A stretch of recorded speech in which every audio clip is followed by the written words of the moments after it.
This novel was requested by Emperor Titus, leader of the Mormor Legion. I got a new skill every time. WN CH 21-40 CH 21. Chapter 21. The blacksmith's song shakes the ears and the old man's head glows. The first half will be from Tia's point of view. The sound of thump, thump, thump echoed through the air. The strong, high-pitched sound made my ears clench at first, but now that they were used to it, it tickled my ears like joyful music. Strong, weak, high, low. Each one echoed through the world like the sound of a baby's birth, then quickly melted away. I enjoyed listening to the music with fascination. Clang, clang, clang. It was a human boy, much younger than me, who played it single-mindedly. He fought evenly with the hero Alexis, had strange tools that even I have never seen or heard of, and he was now absorbed in blacksmithing. How in the world could someone who had lived only 20 years have such skill and tools? Mysterious, mysterious, very mysterious. No matter how much I stared at him, I could not stop being intrigued, and I kept staring at the boy. Ding, ding, ting. When the boy saw me for the first time, for some reason he suddenly started crying. When I first saw this boy, for some reason, I felt a sense of nostalgia that made my heart tighten. T/N. I don't know, but I don't hate him. He always surprised me, amused me, and made me laugh. So, just being with him like this warmed my heart. My heart was dancing to the sound of hammering. Clang, clang, clang. I danced to it. My father back home once laughed at me and said, "Your ears are more eloquent than your mouth," but I found it useful in times like these. If I swayed gently to the sound, I could dance happily even while sitting down. Clang, clang, clang. I wonder how much this young boy would surprise me this time. Hiding my mouth, which was about to curl up, I waited patiently for the right moment. Clang, clang, clang. Like the sound of bells announcing happiness, as if to awaken a slumbering child. Tap, tap, tap. Tap, tap, tap. Come, child of steel. The mischievous child filled with Edokai's feelings would be unveiled soon. I let out one deep breath and finally relaxed my shoulders. It was the morning of the 6th day in the workshop. I finally finished forging all my weapons. Since today was the last day I could rent this place, I could say that I was just in time. Are you done? Yeah, I am. I felt energy draining out of my body. I grinned and answered Tia's voice, who had been watching me the whole time. I mean, I didn't think you'd seriously be watching this all the time.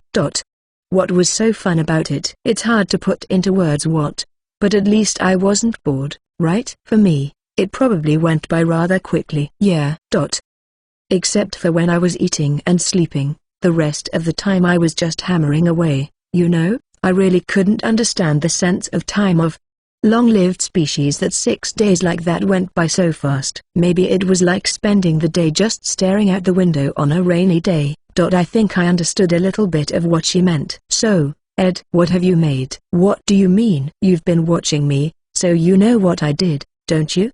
I only saw you, Ed. I didn't watch what you were making, okay? Because if I saw it, I wouldn't be surprised when I came face to face with the finished product. I could understand if you were watching the mithril change shape over time, but what was really fun about watching me, especially if nothing had changed? If it were the other way around and I was staring at Tia the whole time, I may never get tired of it. No, but Tia was a beautiful girl, and I was like an average brother around here, you know? I can't figure it out. Well, in that case, let's clean up here, and then we'll go to Alexis and the others. After that, we'll show them off. Wow, that's so exciting. I'll help you clean up. Oh, with the help of Tia's excited hands, we quickly put away my tools. After making sure the furnace was properly cooled down, I closed the door and returned the key, and arrived at Alexis's room again. Well, his room was the biggest and best room every time.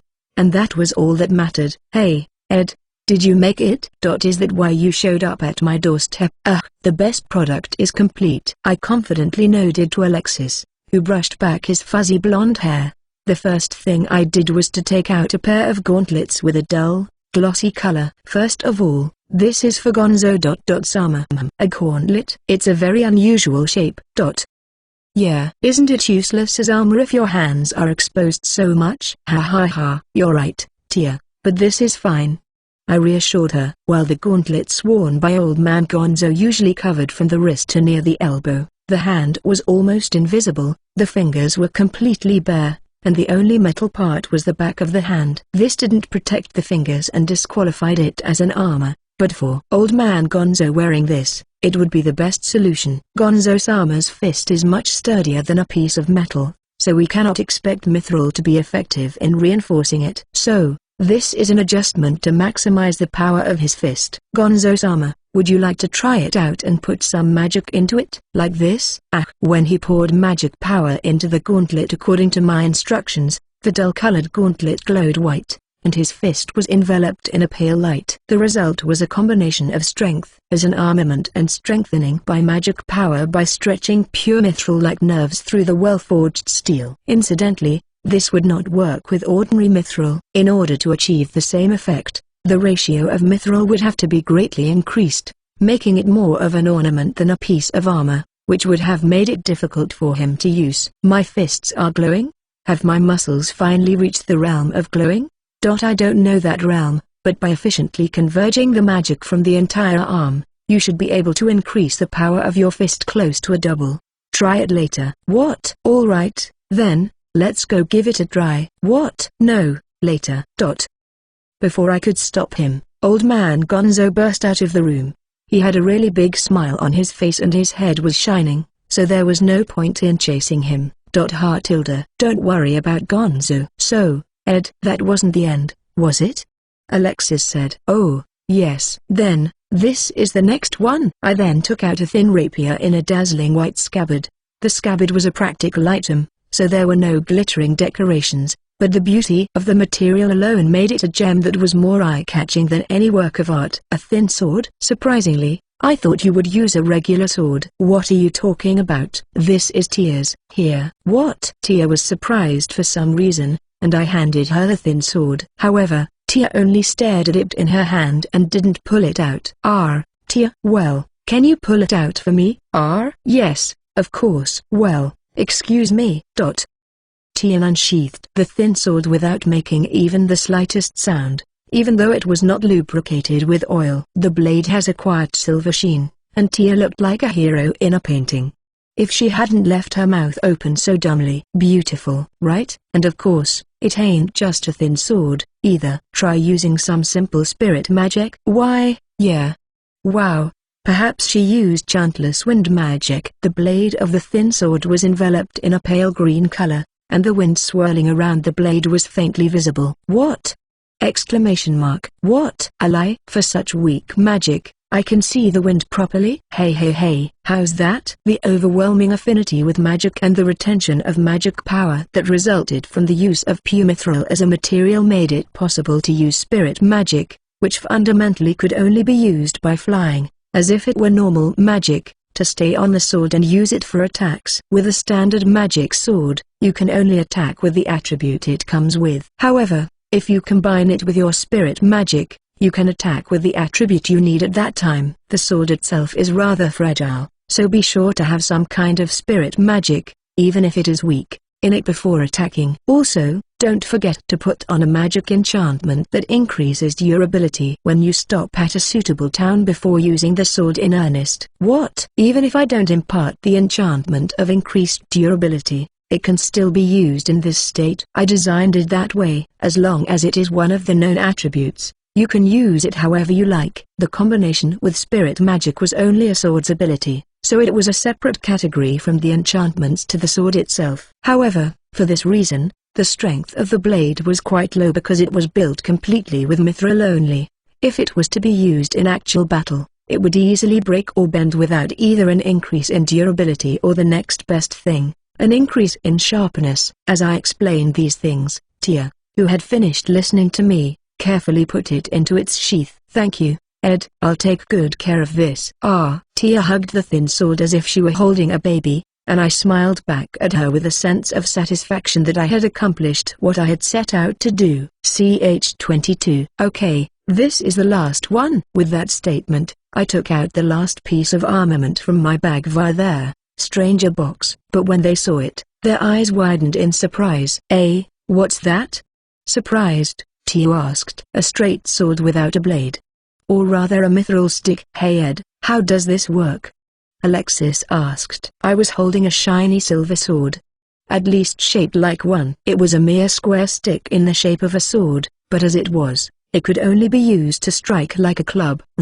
I can't swing this around indoors, so why don't we join Gonzo-sama and try it out? Oh, that's good. I want to use my sword more properly too. Tia said.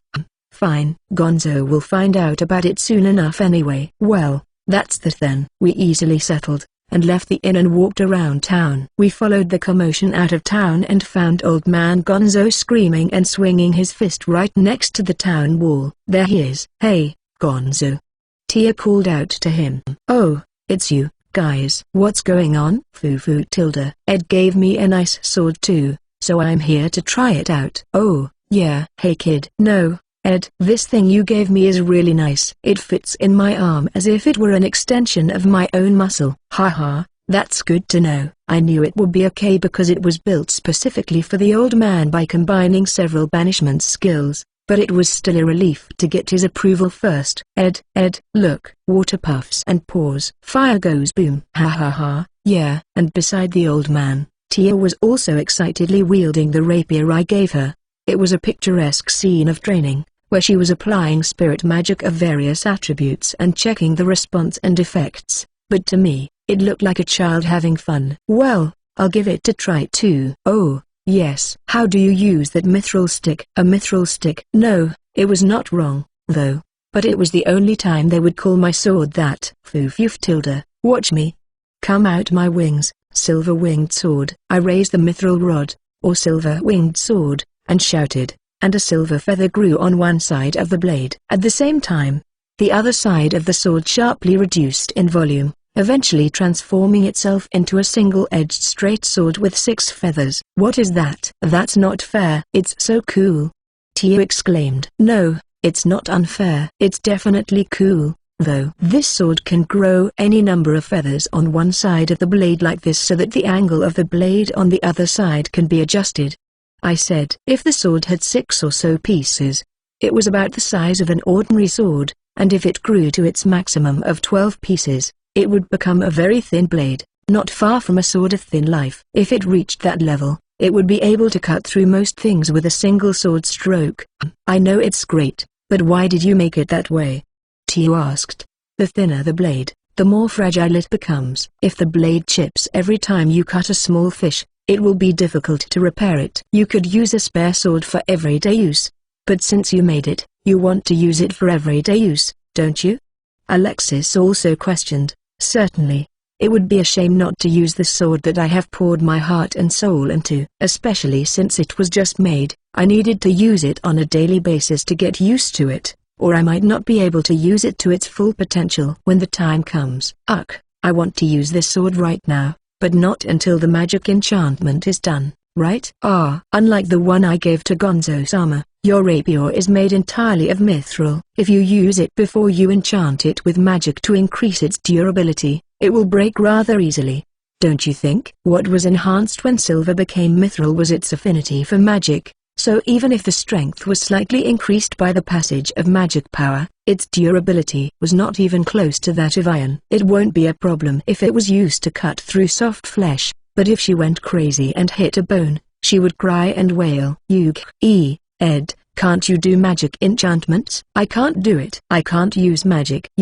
Alexis. Tia ran toward Alexis with a look on her face as if she had just been deprived of her favorite treat. Surely, she was probably going to ask him to introduce her to a highly respected enchanter. If there was still any reason not to enchant it at the appropriate store because she really wanted to use it right away, it should be fine to leave it alone. Well then, I guess I'll try a test cut too. After looking away with a wry smile at Tia's back as she ran towards Alexis, I took a fistful of coal from their stranger box, and released it into the air. The coal rose about a meter higher than my head, and then gravity brought it down and I cut it off with my silver-winged sword. Huff! There was a gurgling sound and the coal shattered. It was cutting at least, but, well, that was what a blade of normal thickness would do. I closely observed the blade in the area where it hit the coal, but there was no chipping of the blade. Good.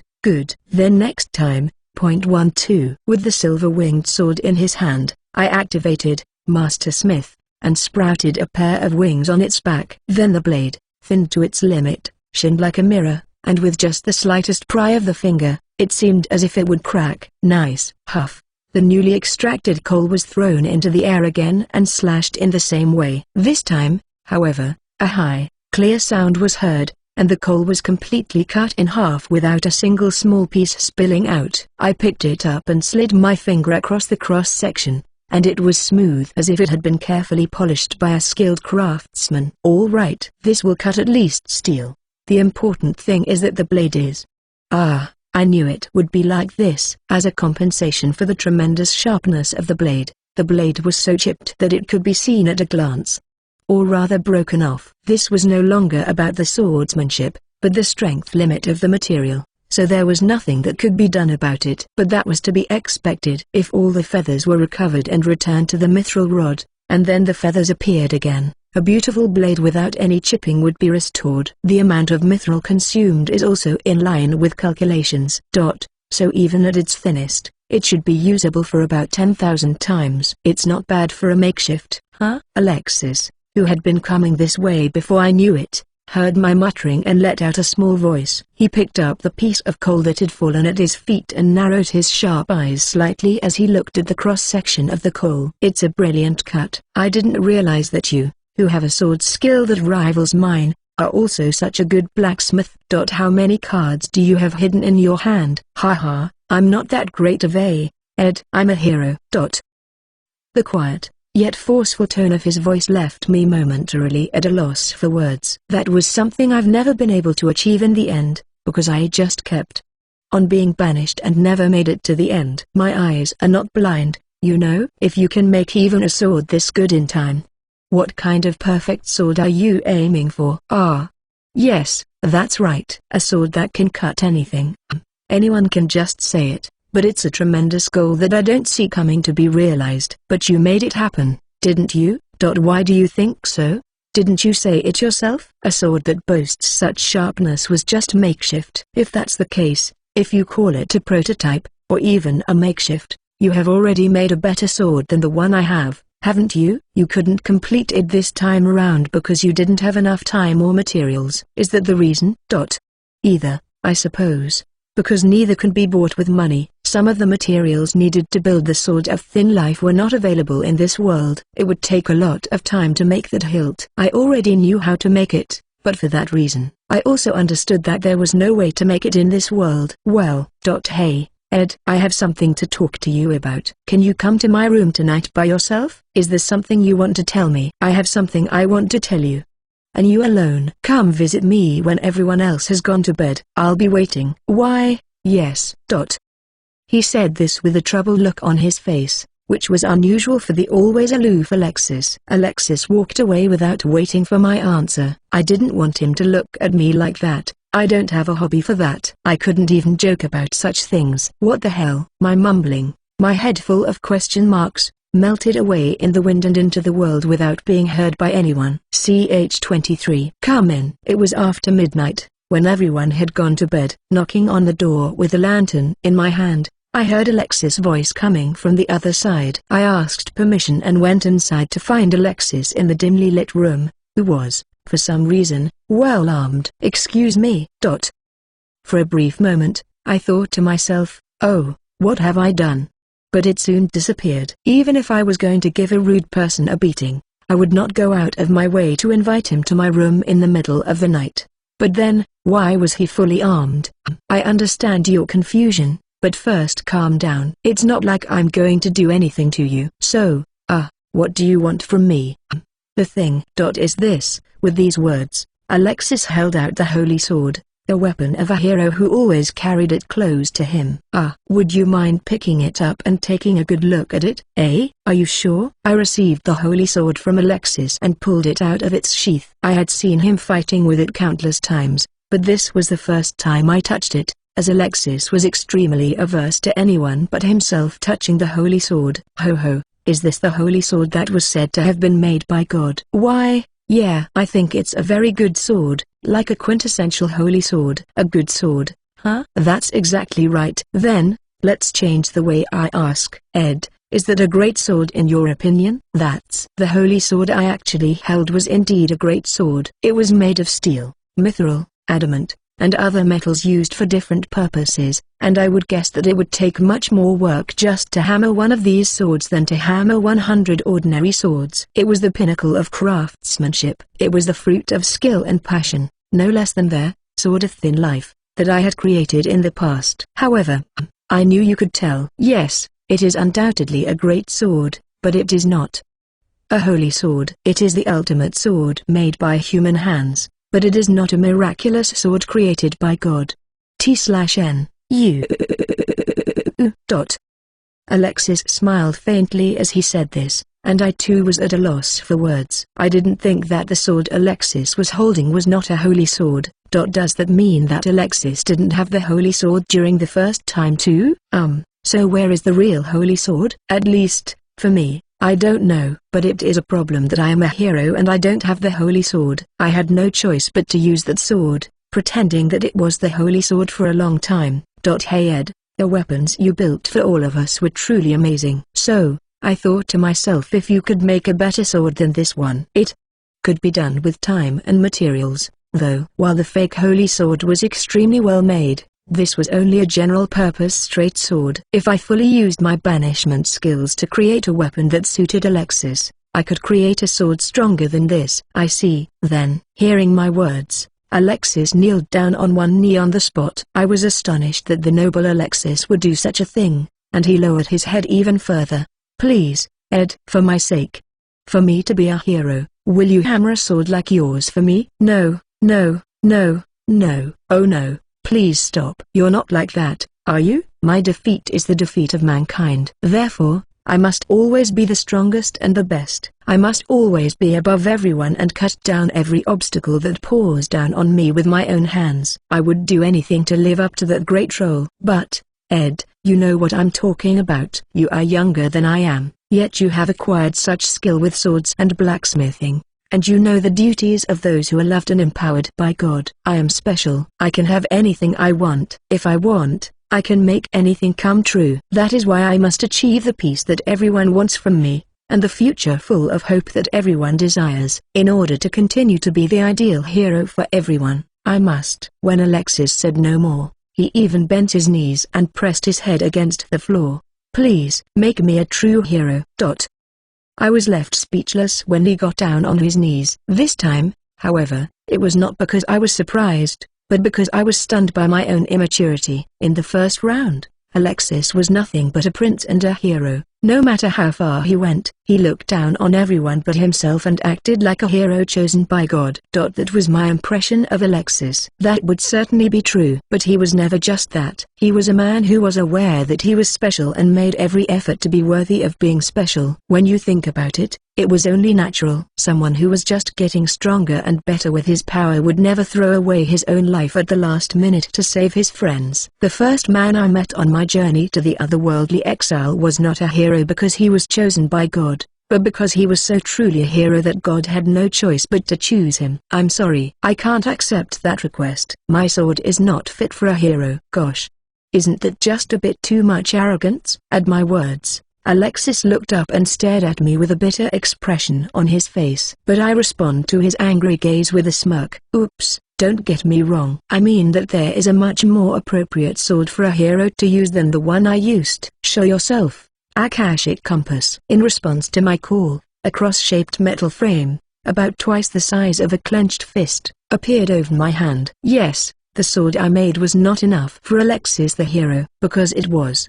Wasn't it? Of course, a sword created by God himself was greater than a sword forged by a human being who had been given the power of God. What I am looking for is the real holy sword. Where is it? At this question, a white haze sprang up in the metal frame. A sword I had never seen before appeared on the screen, and as soon as it disappeared, a red compass pointed in the right direction. Ed, wasn't that just to locate the magical beasts? No way. No one knows the location of the real holy sword. Don't tell anyone, okay? The ability to know the whereabouts of any object was too valuable to be used along with auto-mapping, so I wanted to keep it to just locating the location of a magic beast I know. But this one time, it was special. Because I was stronger, Alexis revealed his true feelings that he couldn't speak to a mere porter. Then, it would not be manly not to respond. Also, if I get the real holy sword, Alexis would definitely be stronger than he was right now. And that future would be a lot further away. So, my hero? Do you need the best swordsman, the best porter, the best blacksmith, and a fortune teller with a 100% accuracy rate? I'll take any job now for a very reasonable price, okay? HMPH, alright. The reward for me is to defeat the Demon King and save the world. I will give you the honor of fighting with me. That's quite an exorbitant reward. Then again, I grabbed Alexis' arm, who had been sitting on the floor for a long time, and made him stand up. This time, I bowed to him reverently. I will lead you to victory. I look forward to working with you, my hero friend, Alexis. What? You said you would do me the honor of fighting with me. I won't allow a mere porter to call me by name, but if we were to be friends in arms. Take care, Ed. I'm on it, Alexis. I clasped back his hand firmly. On this day, Alexis finally recognized me as a true friend. CH24. With the new goal of acquiring the true holy sword, we immediately began to move. However, since I knew the location of the holy sword with my Akashic compass, all we had to do was to go in the direction indicated by the compass. 2 weeks had passed since we left the town of Aturumtayan. We saw a holy sword standing on the ground in front of us. Wow, it's really stuck in the stone. Amazing, I exclaimed. After passing through a deep, foggy forest, in the center of the open space that emerged, there was a stone protruded like a pedestal. Then, there was a sword that seemed to be a holy sword stuck in it. It didn't show a trace of rust even though it had been exposed to the wind and rain. I mean, how could it be in a place like this and we haven't found it until now? I didn't see any reaction in my body there? Alexis asked. I don't know about that, but the whole forest was under a spell of deception, Tia said. What? On the contrary, wouldn't that stand out? I asked her. It was like shouting out that something was going on, that the whole area was covered with illusion-type magic, even though it was just an ordinary forest at first glance. I couldn't think of a reason why no one would check out such a place, but Tia answered my question with a grin. Yes, it's very noticeable. However, when the magic of the forest was broken, another magic would be triggered. This time, on some of the trees. Also, it seemed that it was leading those who thought they had broken through the illusion to a lake that looked like it might have something. See, we just passed it, didn't we? Oh, yeah. Tia's words reminded me of the lake we passed by on the way here. A perfect circular lake filled with clear water with not even a single fallen leaf in spite of being in the middle of a forest. It was obviously suspicious, but my Akashic compass told me that there was no holy sword there. So we passed by without examining it. If you see something like that at the end of the Lost Forest, anyone would think there's some secret there, right? In fact, it seemed to be filled with the power of spirits, so I think the water had a special power. I think if you made a recovery potion out of it, it would be highly effective. But I think the power of the spirits interfered with it and made it impossible to get to this place. If you hadn't led me here and I didn't know there was more to it, I probably wouldn't have noticed it either. I see. After getting past the first illusion, there are rewards that are well worth it. But, if you get it, you'll never get to the real deep end. That's a trick, I muttered. I don't know where was the one who set this up, but it was quite vicious. Or cunning. Not even allowing the hero to reach this place was a bit too much, though. Hey, Alexis, didn't you know anything? There is a pure spring hidden deep in the forest. In its innermost depths lies the power of the hero in eternal slumber. There is? Then, go look for it, I said, shocked. I looked for it at the bottom of the lake, and this is what I found. As I pouted, Alexis pulled out a jade pendant on a gold chain from around the neck of his armor and showed it to me. It has the power to heal the wounds of those who wear it. I've never been here myself, but the fact that the survey team brought this back to me completed the story. I had no idea that the real holy sword lay beyond that. Alexis giggled tiredly, and I was speechless as well. Well, yeah, I know. If we ourselves went through the difficulties, explored as the law stated, and got such a nice treasure, we would be satisfied with that. Really, whoever thought of this was really malicious. Why were they even trying to trick the hero? Well, that's it. stay strong? HMPH. I don't need you to tell me what to do. I patted his shoulder, but Alexis snorted and pushed it away. Pretending to be cheerful is fine. Ed, when did you really get so friendly with Alexis? Why so much all of a sudden? Foo tilde. Tia. Time is of the essence in male friendship, right? I agree. You get naked, do muscle-to-muscle contact, and from that moment on you are muscle buddies.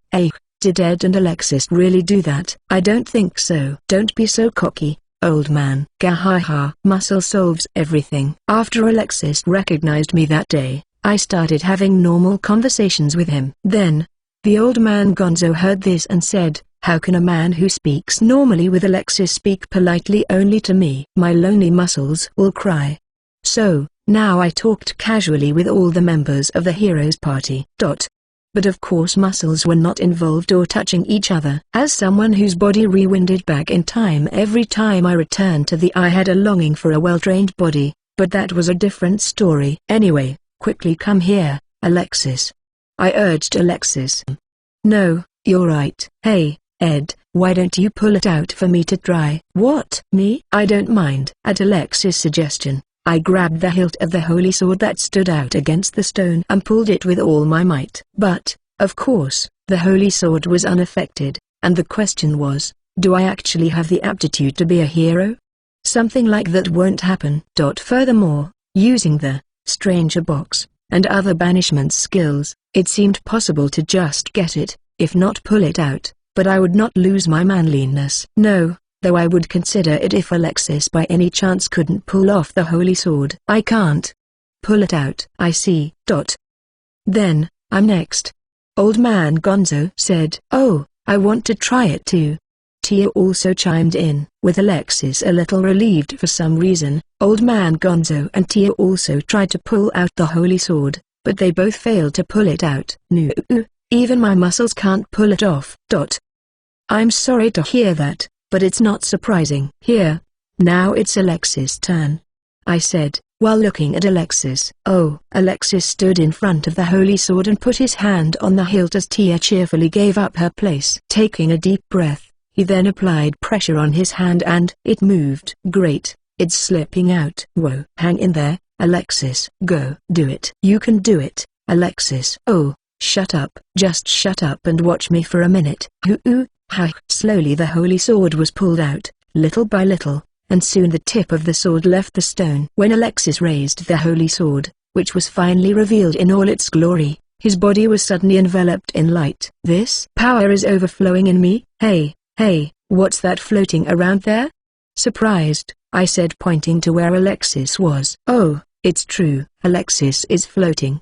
Tia said. Is that what the muscles of the holy sword are capable of? To levitate in the air that even an eagle can't do? The muscles of the holy sword. I looked at Alexis, who was floating in the air, even if it was only a few centimeters, with a shiver in my heart at old man Gonzo's words that even inorganic objects require muscles.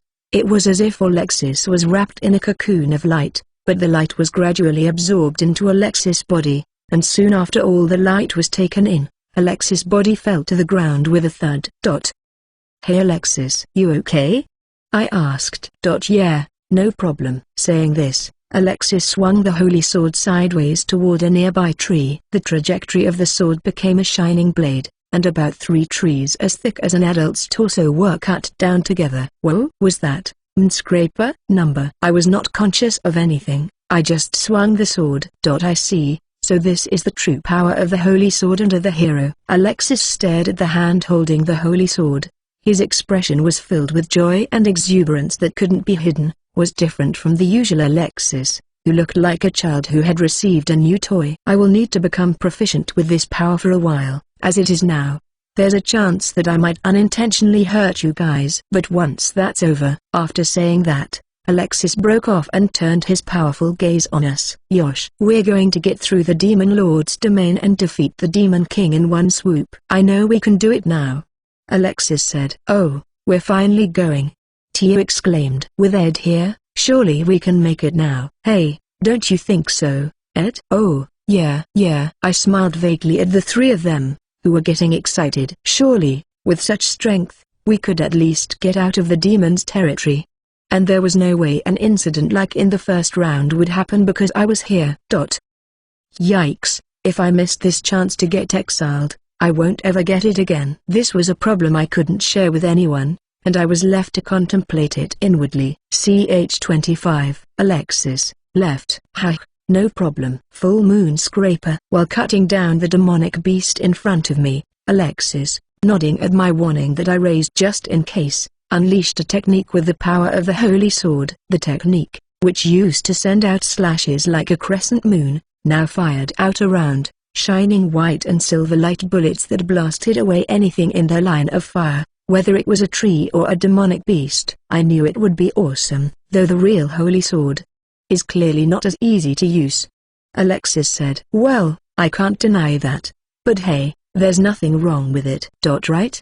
I replied. Right. We were engaged in a fierce battle in a vast forest called the Demon Border, which separated the realm of humans from that of the demon race. In the human world, wielding a sword like this would cause too much damage to the surrounding environment. However, in a place like this, it did not matter how much damage was done, because the dense magic power that it accumulated would return it to its original state within a few days. The reason why the holy sword was sealed was because it was absolutely too powerful. That's not a good thing to have as your first weapon. I know that getting a great weapon was a part of the hero's strength, but I also understand that if a person was suddenly given a power too strong for her stature, he or she would grow distorted by it. I thought it was a mysterious act by someone malicious, but they were completely right to limit the ability to handle this power to only those who had developed enough competence and thoughtfulness to break through that magic riddle.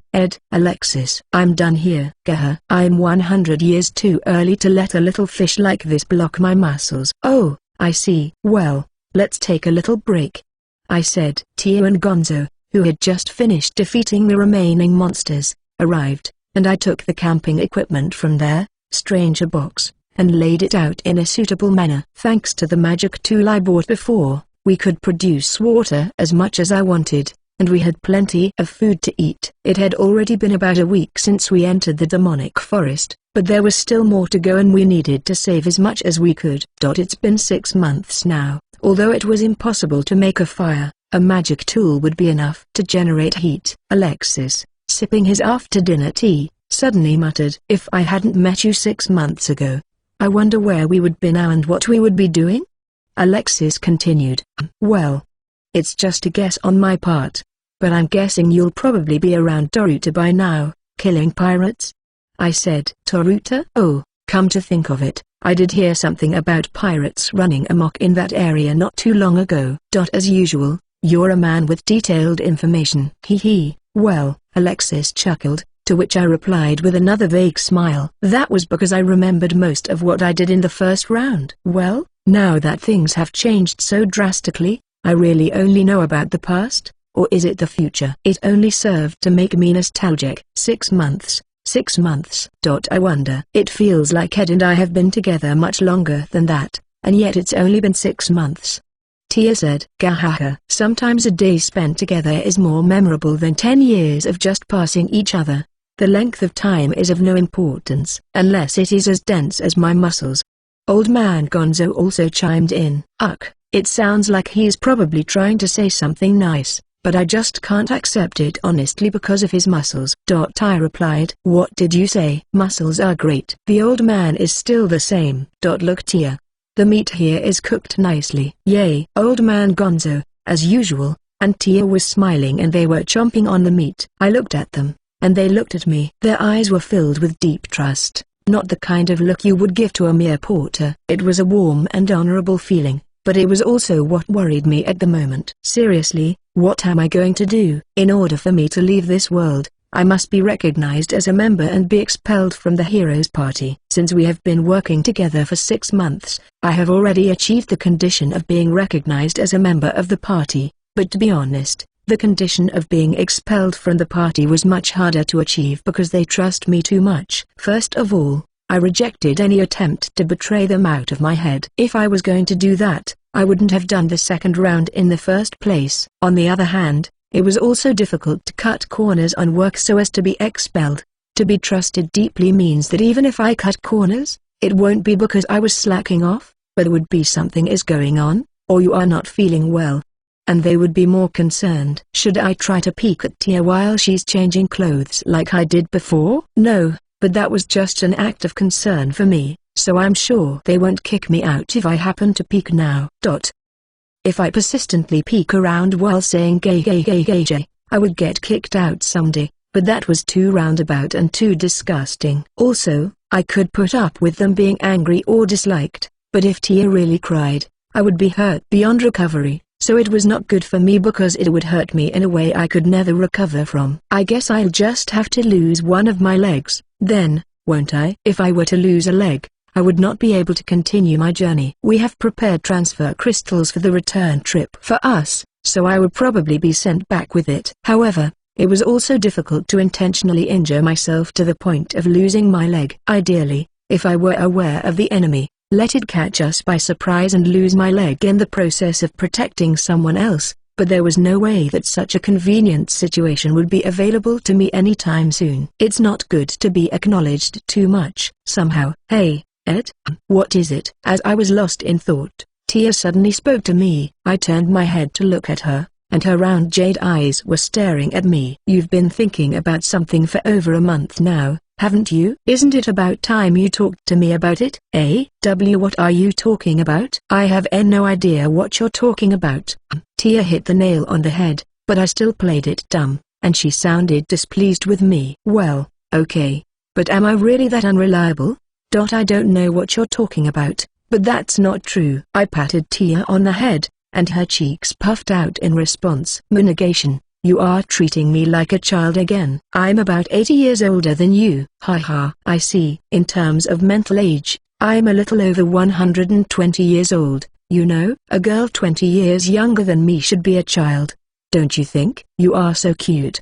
Do you want some candy? I don't want it. HMPH, Ed's mean. I smiled a little sadly inwardly at Tia, who turned away, revealing her anger with a pout. Thanks, Tia. No matter how things turned out from here, the time to say goodbye was near. As long I didn't know what would happen after we defeated the Demon King and if the heroes party disbanded, I must be expelled before that time no matter what. So no matter how long we've been together up to this point, we'd probably only be together for another 2 months or so. I would have to repeat such farewells 100 times from now on. I didn't know if I would be allowed to come back here afterwards to see the ending again, but there won't be at least a third round. Then, this time, I want to say goodbye with no regrets and have a sorrow-free ending. For that, I must do what I can do now to the best of my ability. Well, for the time being, let's think about it after we get out of the demonic forest. I don't know what's beyond that, and maybe there's something that will get me exiled easily. I muttered to myself inwardly, as if to say to myself, wouldn't it be better to bury my bones in this world? I crushed that idea quickly. And if I devoted myself to the battle to forget it, we would finally succeed in becoming the first human beings to go past the demonic border. This is, oh, no, why? Haha, so this is what happens in the end? Before us stood an army, filling the land. CH26. The whole chapter is from a third-person perspective this time. Fufafu, welcome, my hero and their friends. We have been waiting for you. A large number of the Demon King's army was deployed to surround the heroes' party as they emerged from the demon's border. A large, lanky demon warrior in shiny jet black armor stepped forward and elegantly called out to the heroes. Alexis, the hero, responded to the words of the man while holding up his holy sword. This is quite a generous welcome. How on earth did you know we were coming? Ha! A funny joke. Do you really think, after all that violence you caused in the demonic forest, we would have not noticed your presence?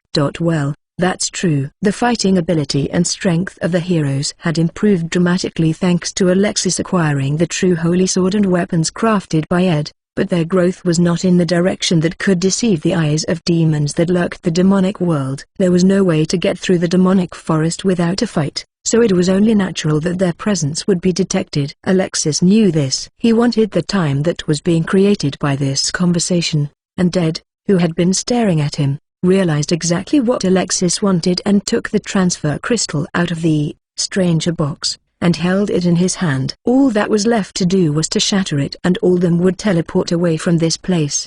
The demon detected Ed's movement and twisted his mouth in amusement. "I'm telling you, you can't use the transfer crystals. We didn't want you to come all the way here and run back without even crossing swords with us. I had to make a few adjustments. We are not going to run away. It's just that the Demon Lord's army, which is supposed to be heroic, has outnumbered us by so much." "How afraid are you of me?" "If you're this afraid, why don't you just shiver and hide behind your Demon Lord or whatever he is called?" To be precise, their means of escape was blocked, but there was no obligation to tell them the truth.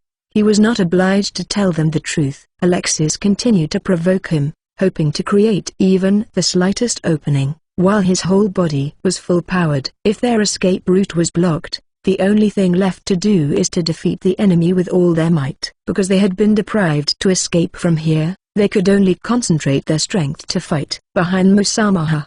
This is amusing. If I were to hide behind him, I would be easily extinguished by the black flames. I cannot let such a shameful act happen, so I'll take your heads here. Everybody, get ready. Wait, Alexis. Just as they were about to begin the deadly battle, a voice suddenly stopped Alexis. The owner of the voice leapt in front of the heroes and turned his back on them as if he were standing in their way. "Ed, what are you doing?" "Alexis, what is your purpose?" Ed asked. "What's with you all of a sudden?" "That's getting through here with everyone's strength." "No, that's not it. A hero's purpose is to defeat the Demon Lord." "Then, we shouldn't be wasting our strength on a bunch of small fries in a place like this." "Do you have any ideas?" Alexis asked. "Of course. From now on, I'll use my trump card and make a hole in that army and create an opening for you. Then the hero's party, run through it in a straight line." "What are you talking about, Ed?" "What about you?" Tia, with a look of deep confusion on her face, asked about the content of the plan that suddenly came out of her friend's mouth, which could hardly be called a strategy. Nevertheless, the response that she received was not at all appropriate. "Me? Well, that I'll follow after I get these guys out of the way." "Lies. You cannot fool me with such a lie." "Ed, are you going to be the bait here?" "Isn't that the job of the elder me?" Old Man Gonzo said. "Don't be silly. Old Man's defense and recovery magic will be absolutely necessary in the future. Tia's spirit magic, which can respond flexibly to any situation, is also necessary." "I mean, isn't that how the original Heroes Party was formed in the first place? Then it's logical that even a kid would know that I'm the right person to be bait here." "No, that's not true. Ed is one of us." "Why are you saying that now?" Despite Tia's cries, Ed never looked back. He then removed the bag from his waist and tossed it to Alexis with his back turned to him. "It's packed with the finest potions." "Sorry, it's out of my control now, so what you see is what you get. Use it wisely." "Well, if it's you, Alexis, I don't need to tell you that." "Ed, you're Alexis." "No, Yashiro-sama. I am sorry, but I would like to end my contract as your porter. Therefore, would you be so kind as to formally expel me from the Heroes Party?" "Don't be silly. Do you really think I would do such a thing?" Please. Otherwise, Tia won't be understand, right?" Ed, who had been looking forward all along, looked back for the first time at that moment. Seeing the bitter smile on his face, Alexis clenched his fists so hard that it started bleeding. "No, don't." "Alexis, please." "No." Gonzo, put Tia on your shoulder. We don't want her to get out of control. Are you sure? Yeah. What's wrong? Hey, let go of me. Put me down. At Alexis' command, Gonzo lifted Tia's body up. Tia resisted with her hands, but there was no way that Tia could escape from Gonzo with pure muscle power. Ed, you... No. From the Heroes Party. Stop it. Please, I expel you. Ed. Thanks.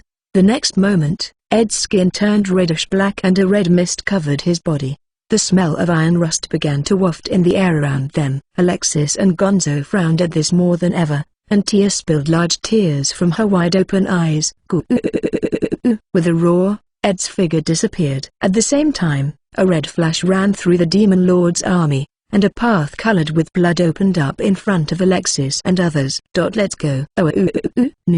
Ed. While the Demon King's army stopped moving in confusion, Alexis and his party ran along the path single-mindedly. Halfway through the path, the surrounding Demon King's army came to their senses and attacked, but they were all knocked away by a blow from the Holy Sword. and they just kept running forward as fast as they could. Heat was power. It was common knowledge that extremely powerful physical enhancements would result in a corresponding increase in body temperature. However, there was no way that a person's body could be safe from such a high temperature that his or her blood would boil and vaporize. Risking his life, he exerted more than his full strength for a short period of time. They all understood at a glance that it was that kind of tactic that Ed took, being the bravest and strongest out of all. I also, again someone important to me, sacrificed their life to protect me, and saved my life. Memories that should not be the made Tia's soul scream, and tears continued to fall from her eyes. Damn, we're so close to breaking through.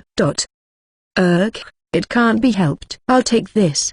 Put me down. It's all right now. A minute was shorter than the blink of an eye in a life of more than 100 years, but longer than an eternity in the midst of enemy lines. Tia, who had spent that much time in grief, got off Gonzo's shoulders and stood bravely, not even wiping her eyes. The tower of the half-moon that rises to convey the overlapping winds, and the voice of the spirit of the four elements that gather the light of the and turn it around. Turn around and blow it away. In the name of Lunarisha, manifest, Stormbringer. A huge tornado materialized in front of Tia as she finished her chanting. However, Tia did not shoot it at the enemy, but cut it open with the thin silver sword entrusted to her by Ed. Dwell. Sword of the Silver Spirit. A green light appeared on the blade of the sword that cut through the magic, and a smaller tornado covered the area around it. The moment Tia swung it sideways, the unfurled tornado swept away the army that had been standing in a fan formation. I really want to go back to Ed right now. I would even be willing to fight shoulder to shoulder and die for it. But I can't do that. If I trample on the wishes of my friends who risked their lives for me, I will continue to regret it for the hundreds of years of my life that will follow until my death. Therefore, Tia, who had let out all her regrets in tears, bit her lip so hard that it bled, and uttered, "Let's go, Alexis. We have to go and defeat the Demon Lord." "Yeah, right. Gahahaha. Both of you, go wild to your heart's content. Since we left our back to that guy, I will stop everything that comes from the front with my muscles." With renewed determination, the heroes' party, now back to 3, ran towards the Demon Lord's castle. Even though Demon Lord's army had over 10,000 troops, there was not even a single one chasing after them. CH-27. Conditions met. 10 minutes until your return. Thank you. I told Alexis that I was really grateful to him for banishing me from the heroes' party. Yes, I was. I was grateful. At first glance, it was a desperate predicament, but that was why I was able to get myself expelled in a very natural way. The result was many times better than betraying them or anything like that, and because I was banished, I could use my Wild Joker's card to cut through the Demon Lord's army. Activate Blood Engine. The moment I activated the banishment skill in my head, my heart leapt with a thump. The accelerated heartbeat pumped blood throughout my body at such a rate that it burned through my veins. At that moment, all my abilities were raised 100-fold. Yes, 100 times, if that ridiculous multiplier a child were to use. Hermes dash. Ha! With a yell, I plunged straight into the Demon Lord's army. Even if it was a mere high-speed movement skill, if its strength was increased by 100 times, it would become a killing blow that could turn everything it touched into minced meat. I ran through the Demon Lord's army, and moved sideways so as to not hurt Alexis and the others who were coming this way, and then returned to my original position while plowing through Demon Lord's army again with the Hermes dash. Then, there I saw the important-looking demon man from earlier flying and giving instructions to his subordinates. Haha. What are you all doing? Chase after the hero. I ain't gonna let you. Gaha. The demon warrior rolled on the ground, his heavy armor rattling as he was hit in the back of the head by my flying kick. He hit a tree and stopped moving. Yosh, this person was a little unconcerning. Come on, I need my refill. You guys will have to put up with the Grim Reaper's tailbone chasing after you, I said. This time, instead of using their Hermes dash, I jumped into the Demon Lord's army. Even with my normal speed, if they were to collide with me, they would be blown away, but that won't be enough. Ora ora ora ora ora ora ora ora. T/N, JoJo reference, right, guys? I swung the fake silver-winged sword I created using copy and fake, with all my might. The reason I didn't use the real one was that if I were to use it with my current strength, the mithril club would snap even without any feathers. The strength of the real silver-winged sword was moderately good, however. Besides being a fake, it was even more fragile than the real one. However, if I continued producing fake ones after each swing, there would be no problems in killing the Demon Lord's army. Keep knocking them down and knocking them down and knocking them down. Was not as efficient as I thought. If I couldn't beat them then, gah. Blood sword. Ha! I used my fake silver-winged sword to cut off my own right arm just below the elbow. The ever-increasing blood production turned into a column of blood, and obviously more blood flowed out of my body than my entire body. If I could remold it with my skills, a 20-meter-long blood blade would be created on my right arm. Die, die, die, die. All of you die. Every last one of you, die. A deadly typhoon with a diameter of 40 meters was blowing around my body. Everything it touches was ripped, smashed, blasted and crushed, and what was life just a moment ago was being transformed into a pool of blood and flesh at a tremendous rate. Ha, ha. Okay, that's about it. 8 minutes passed as the dance of death continued. The Demon Lord's army, which had been alive and fighting for so long, had vanished, and a carpet of guts and blood was laid out on the reddened earth with no space in between them. Alexis and the others are gone now. Using the skills, Akashic Compass, and auto-mapping, I confirmed that Alexis and the rest had left this place. I patted my chest with relief. The only reason I was in trouble was because I was being constantly attacked by an army of close to 10,000 troops, which was sapping my strength. Alexis and his team wouldn't have any problems dealing with a small number of them in a normal situation. I had taken care of any lingering worries, so the news of the successful defeat of the Demon Lord would spread around the world soon. Although I was disappointed that I won't be able to see it through to the end, there was nothing I could do about it. I have a little extra time. What shall I do? During the effect of the banishment skill, Blood Engine, the effect of all banishment skills was enhanced, and my arm was already back to normal with the power of Regenerate, which had been multiplied by 100. It was the same with physical strength, so if I started running right now, it was not impossible to take a last glance at Alexis and the others, but Oh, yeah, there's still you. The demon warrior, who had forgotten all about me because I had kicked him off to the demon's border, shook his head lightly and then looked at me. And stopped moving. Well, I get how you felt. You would never have imagined that all your subordinates would be wiped out and annihilated by a single person like me, without killing anyone. What the hell are you? He asked. What, you ask? Am I a porter? No, I have already been fired from that. In the end, who are you? Since you waited for us to finish talking before, why don't I at least hear you say your name? Me? I am the strongest in the Demon Lord's army. His knees gave a crackling sound as he spoke. His body, tormented by despair, had lost all will to fight. What is the strongest doing in such a hideous state? I am just a nameless soldier, but if you bastard were to die in exchange for my life, there would be no greater victory. What? So you can understand that after all? He said and continued. I don't know. Even though it's hidden by the spurt of blood, I can easily see that your body is not in an ordinary state. You send out the hero in exchange for your life. I will say that your determination is admirable. Oh, Musama. I have succeeded in separating the greatest threat here from the hero, even though I let the hero pass through. For that achievement, please forgive me for my incompetency. The demon warrior then placed his sword to his neck and said, You have no more strength left in you. This is the sword that you made me wield. As an honor to a great warrior, I offer you this head. I'll go ahead and look forward to meeting you again. T/N. If you don't get it, he means meeting him again in afterlife when Ed dies. His hand flashed and his head dropped to the ground. After watching him die, I suddenly realized where I was. I see, I'm on the side of a waist-high rock, just past the magic circle. This was where Alexis and the rest died in the first round, and where I took care of Tia. I never thought my end would be here too. Fate? Or was it divine irony? Either way, it was a great story. Right, let me just leave you with this. I took the real silver-winged sword from their stranger box, and thrusted it into the ground. If I didn't leave any traces behind, Tia and the rest would be looking for me for decades. Even if the Demon Lord was defeated and the world became peaceful, I wouldn't want her to keep searching for me, who doesn't exist, because that would be futile. Good luck, Alexis. You should be able to beat the Demon King with ease. Old man Gonzo, 2, be moderate with your muscles.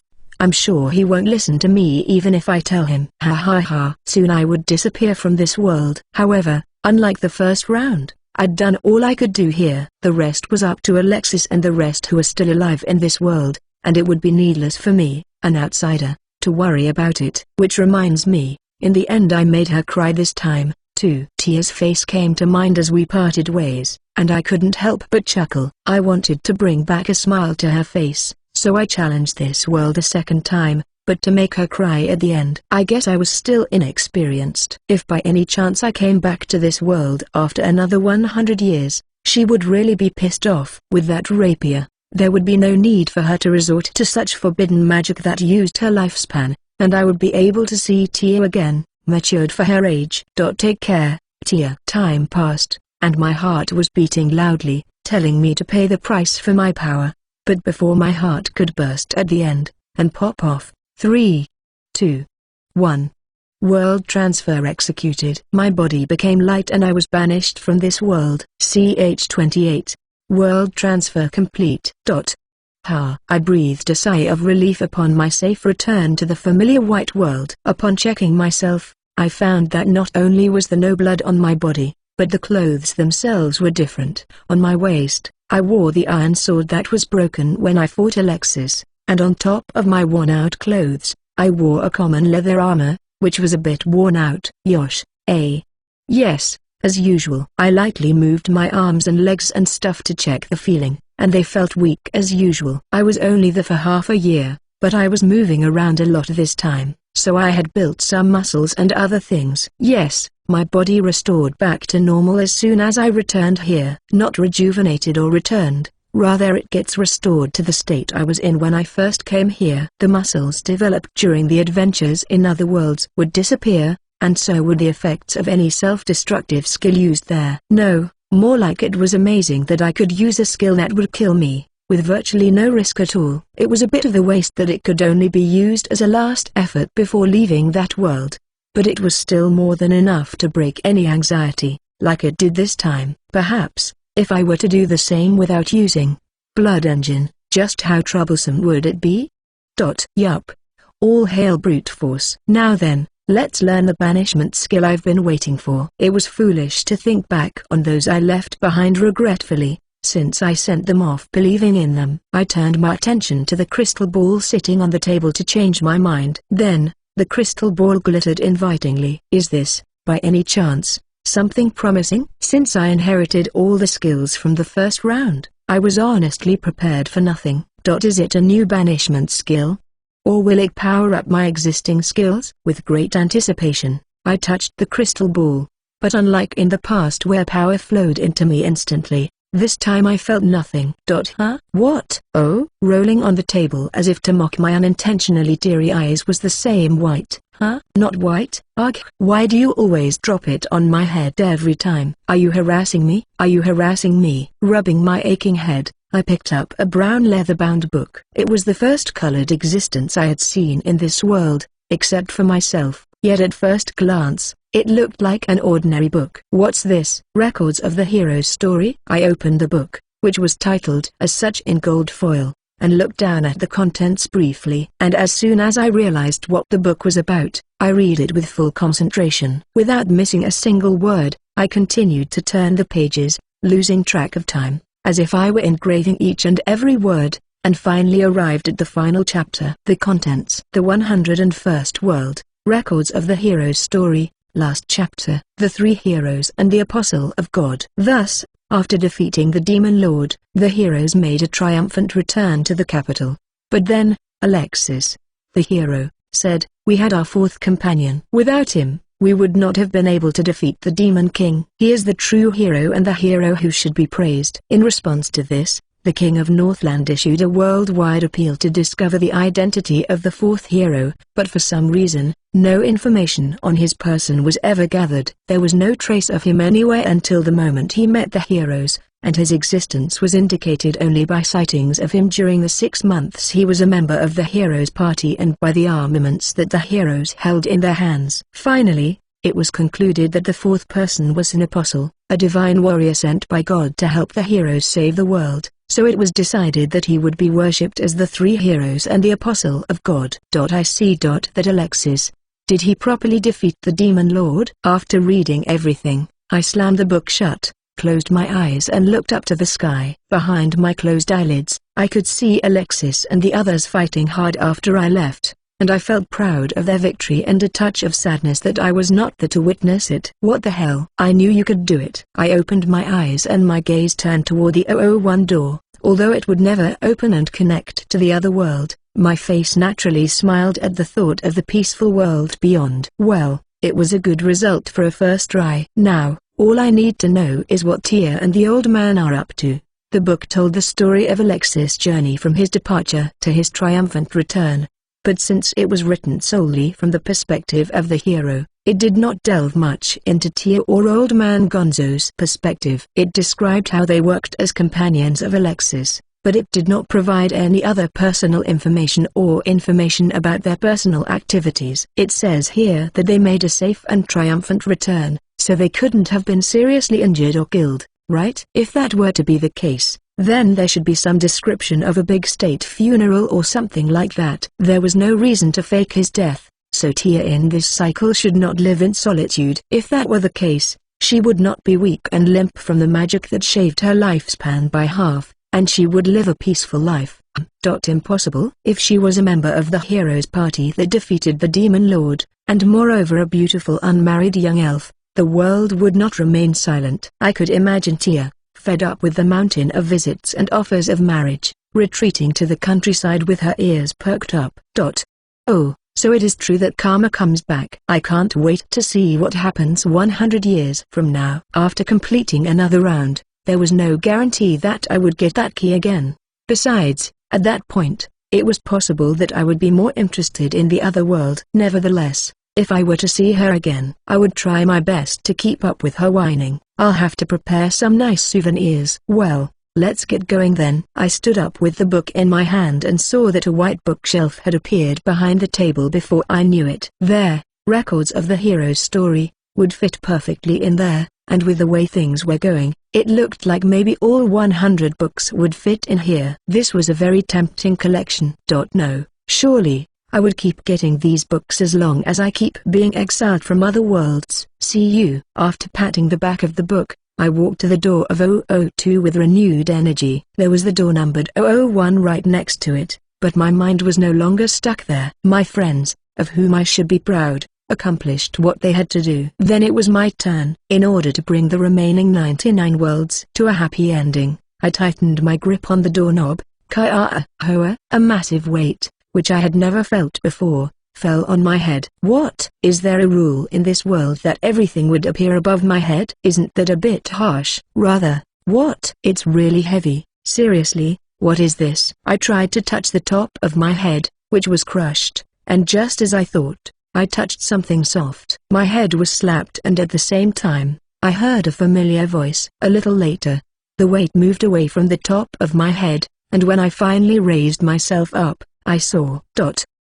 In this world where I was supposed to be the only one, there was a presence other than me that was more out of place than anything else. An elf with hair as yellow as the sun and jade-green eyes filled with curiosity stood before me, her long ears twitching. Tia, what the? Ed. Before I could even say a word, Tia jumped on me. A tornado of question marks swirled above my head. Ed, I got to see you. I finally got to see you. I smiled and hugged her, accepting her tears and snot as she pressed her face against my chest, crying and grimacing. CH-29, are you settled now? Yeah. Tia, her eyes bright red and swollen, answered while wiping her face with a cloth. My leather armor got rather sticky, but I would call this one an honorable wound. I'm sorry for startling you. It's okay. I've done something similar. Oh, I see. When we first met. Yes. So, now, we're even. Yeah. Foo tilde. I miss it. Tia finally smiled at me as I joked with her. I would love to just sit back and enjoy our reunion, but before I do, There was something I really wanted to ask her. So, Tia, how the heck did you get here? It's this. With these words, Tia took out a silver piece of metal with a dull shine from the bag tied to her waist. The shape of the metal looked vaguely familiar. Is that? Yes, the feathers of the silver-winged sword that you left behind with me. I was given one of the 6 feathers as a special gift. I was initially thinking about using it as a catalyst for exploration magic to locate the place where Ed died and bring your body back, if at all possible. But surprise, because the response I got was that Ed is alive. I instantly got busy from there. I knew you were alive, but I had no idea where you were. I thought I had searched the whole world, but there was no trace of Ed anywhere, and my search magic only showed that you were far, far away. So, as a last resort, I used forced transfer magic. Forced. Then, you just fell on your ass on my head. Ouch. Pew. Tia chopped my head with her cheeks puffed out. You can't talk like that to a lady. Matilda. Foo Tilda, but I am glad I met you safely. I used a secret elvish art, passed down to each generation, but it was a bit heavy on the consumption of mana. Secret art, that's a big. Tia's carefree laugh and the meaning of her words permeated my brain after a moment's delay. Knowing what it was, the blood drained from my body, and I grabbed Tia's shoulders tightly and stared her straight in the face. How many years? How many years did you use? I see. I knew Ed would know about it. I knew it? What do you mean, I knew it? What? I questioned her with a fearful look on my face, but Tia quietly smiled back at me. Her eyes, which had a hint of melancholy in them, narrowed slightly, and her small mouth began to bloom with words like a bud unfurling. When I was on my way transferring here. No, more like it was only a moment to transfer here, but anyway, a memory of me that wasn't mine flooded into my brain. The memory of me kicking Ed out, Alexis helping me escape from the place where I said goodbye to Ed, surviving alone, and then reuniting with Ed, who took care of me at the end. I see. I knew that wasn't a dream. No, it's a dream. No such past exists. There's no such thing. Ed. Foo. Yeah, I know. Ed changed it so it doesn't exist. Gently, Tia wrapped her hands around my neck and hugged me. Her long ears tickled as they grazed my cheeks and her hot breath lingered on my neck. I know Ed is always there for me, then and now. Thank you, Ed. I don't know what you're talking about. I don't know, so don't worry about anything. I pulled Tia away and turned my back on her. It wasn't that I was embarrassed or anything. What, Ed, by any chance, are you embarrassed? I am not embarrassed. I see. Here, look at me, Ed. I'm gonna pinch your cheeks, okay? Yustsa. Annoying. Don't cling to me, you're annoying. Ed is so adorable. Shut up. And what are you going to do now? I asked Tia, restraining myself as much as I can from tugging on her ears and making her teary-eyed. Then Tia answered, looking around at the white world with a curious look on her face. Well, at first, I thought I would leave after thanking you, but this is a different world, right? So, Ed will visit more worlds, right? Yeah, that's true. Wait. You don't mean? I thought I'll go with Ed together. After all, it sounds fun. I told everyone close to me when I came here that I might not be coming home for a while, so I can do little bit of an otherworldly adventure. All right. Or rather, in the first place, can Tia even come with me to other worlds? What? I can't go. Well, we won't know that until we try. Naturally, I had never brought anyone into this world before, nor had I ever taken anyone out of it. Only God knew if it was possible or not, but I was afraid to test it out on the spot. If Tia was the only one left here, that was still fine, but if she was transported separately to a different place than me or even a different world than mine, there were too many possibilities of her transferring to a different world than mine, and no matter how much I want to, I won't be able to help her. We'll have to give it a try. Can't we just take the easy way out and try? As I frowned, I suddenly saw the crystal ball that gave me skills. There was still a flicker of light in it, but it didn't show any reaction to me. You're lying. You don't mean? Hey Tia, can you touch that crystal ball for a second? This? Okay. Wow. What's this?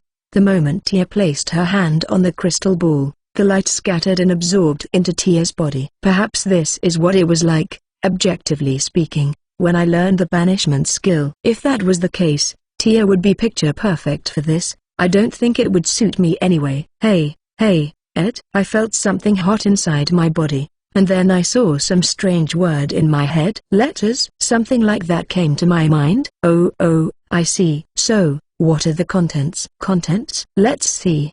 It's called, Shake Hand. The effect is that you and the person you are holding hands can cross any world. Huh? How opportunistic. I had never seen such a terrible discovery in my life. I mean, this was definitely what I wanted. Then what is the meaning of this? Is this part of the great God's plan to look down from the heavens and enjoy the little human beings moving right and left? Hey, Ed, what is this? This means I can go to other worlds with Ed, right? Wow, so exciting. What would the other worlds be like? I would have sworn at the sky, but seeing Tia's innocent and excited face, I couldn't say anything. I never thought that I would have a companion on this journey, but, well, if this was the price and reward for changing the end result, I was more than willing to accept it. Nevertheless, confirmation was important. It was really annoying when people later say, "I didn't hear you say that." I'm sorry, Tia. I'm sorry to interrupt your excitement, but we're not going out there to play, okay? We have to be a part of a heroic party in every world we go to, and we have to be banished from all of them, right? There will be things that will make you feel bad, and there will be dangers. I'll be fine, because I'm with Ed. The two of us can overcome any danger together, and I won't be lonely if I get kicked out of the party. What's the foundation on which you trust me so much? Well, okay. I was strong enough to protect Tia alone. Together with Tia, we could be even stronger. There were many times when I wished I had a woman who knew what was going on, and it was reassuring to know that I was with someone I could trust and had my back to. Come on, let's go. Ed, what do you want me to do? Don't be in such a hurry. Well then, Osama, give me your hand. Take care of me. I respectfully bowed to her after reaching the 002 door, and Tia happily held out her hand to me while puffing out her chest. I held her hand tightly and we took the step into a new world together. T/N, and this marks the end of Volume 1. No chapters in April. Sorry, I got my exams coming up. April, need to prepare for them. Thanks for reading and the support so far. I'll continue it as soon as I am free. CH30. Here, the 002 world. We landed deep inside a forest. At the same time, memories of what I experienced in this world during my first round started bubbling one after another. Since this was one of the earliest worlds I visited, everything left a strong impression on me and I seem to remember even the minor details rather well. Wow, we are in a different world. But is it any different from the world we were in? It just looks like a normal forest. It's not every day you see a world that at a glance looks different from other worlds, you know? If that were the case, we wouldn't be able to operate properly. That's true. But it's a bit of a shame. Tia's long ears drooped down as she gave me a bitter smile. However, it was a little too early to take such an attitude. Foo tilde. No need to feel disappointed, okay? Soon, you'll understand the difference. Really? What? I'm looking forward to it. Tia's jade green eyes sparkled with curiosity as I grinned at her. While chatting with Tia, I felt a presence, rustling through the vegetation and approaching our location. Then, what appeared was a petite being, only about as tall as my chest. This young man with a round face like a dog and covered with fluffy brown body hair was the hero of this world whom we were to accompany this time. What is it with you people? He asked. Excuse me, we're Kawaii Wafu. Hey, Tia. Tia ran past me at the speed of the wind as I was about to greet the hero. She jumped on Yasha-sama's body and began to touch and feel all the hairs on his body without saying anything. Hey, what are you suddenly doing? Hero exclaimed. What's this? Hey, Ed, what's this child? He's so cute. So fluffy and fuzzy. Tia exclaimed. Stop it, you idiot. You're being rude. I replied to her. Come on. It's Annie-san's privilege to adore her little one, you know? No, it's not. Because that person is not a child. I said. Really? But look, doesn't it feel good here? Here, Guriguri. Wafu. No, not there. I get all tingly when you stroke me there. I knew it. Foo tilde. It feels so fluffy. Wafu. It's a mess. Never mind that, just stop your hand. Get off him. Here, stay. I separated Tia, who continued to touch and feel the body of the hero. Then, the hero, who had been lying on the ground this whole time, got up dazedly, gasping with his tongue out. That was a terrible experience. The hero said. I apologize on the behalf of my companion. This is the first time she has met a Chemonian, and she got carried away. Look Tia, you apologize too. Tilda, I'm sorry. It was so cute, I just had to. I held Tia's head down and apologized. She also apologized to him with an apologetic voice. Tia just had a tendency to go berserk whenever she came across something cute. It didn't mean she lacked common sense. Yes, I wish Reason Sam would work on her. Is that so? Then, it's alright. I have a big heart. But you can't do the same to anyone else. If a hairless man gets hit, he will be seriously injured. Haha, I'll be careful. Hey, Ed? What's hairless? I'll explain it all later. Wait for now. Tia whispered to me with her head down, and I answered in a whisper as well, raising my head to look at the face of the hero. Thank God, I knew he was a good guy, but he really doesn't seem to be mad at us. If I'd pissed him off here and he hated us or something, I would have seriously wondered what we were going to do after this.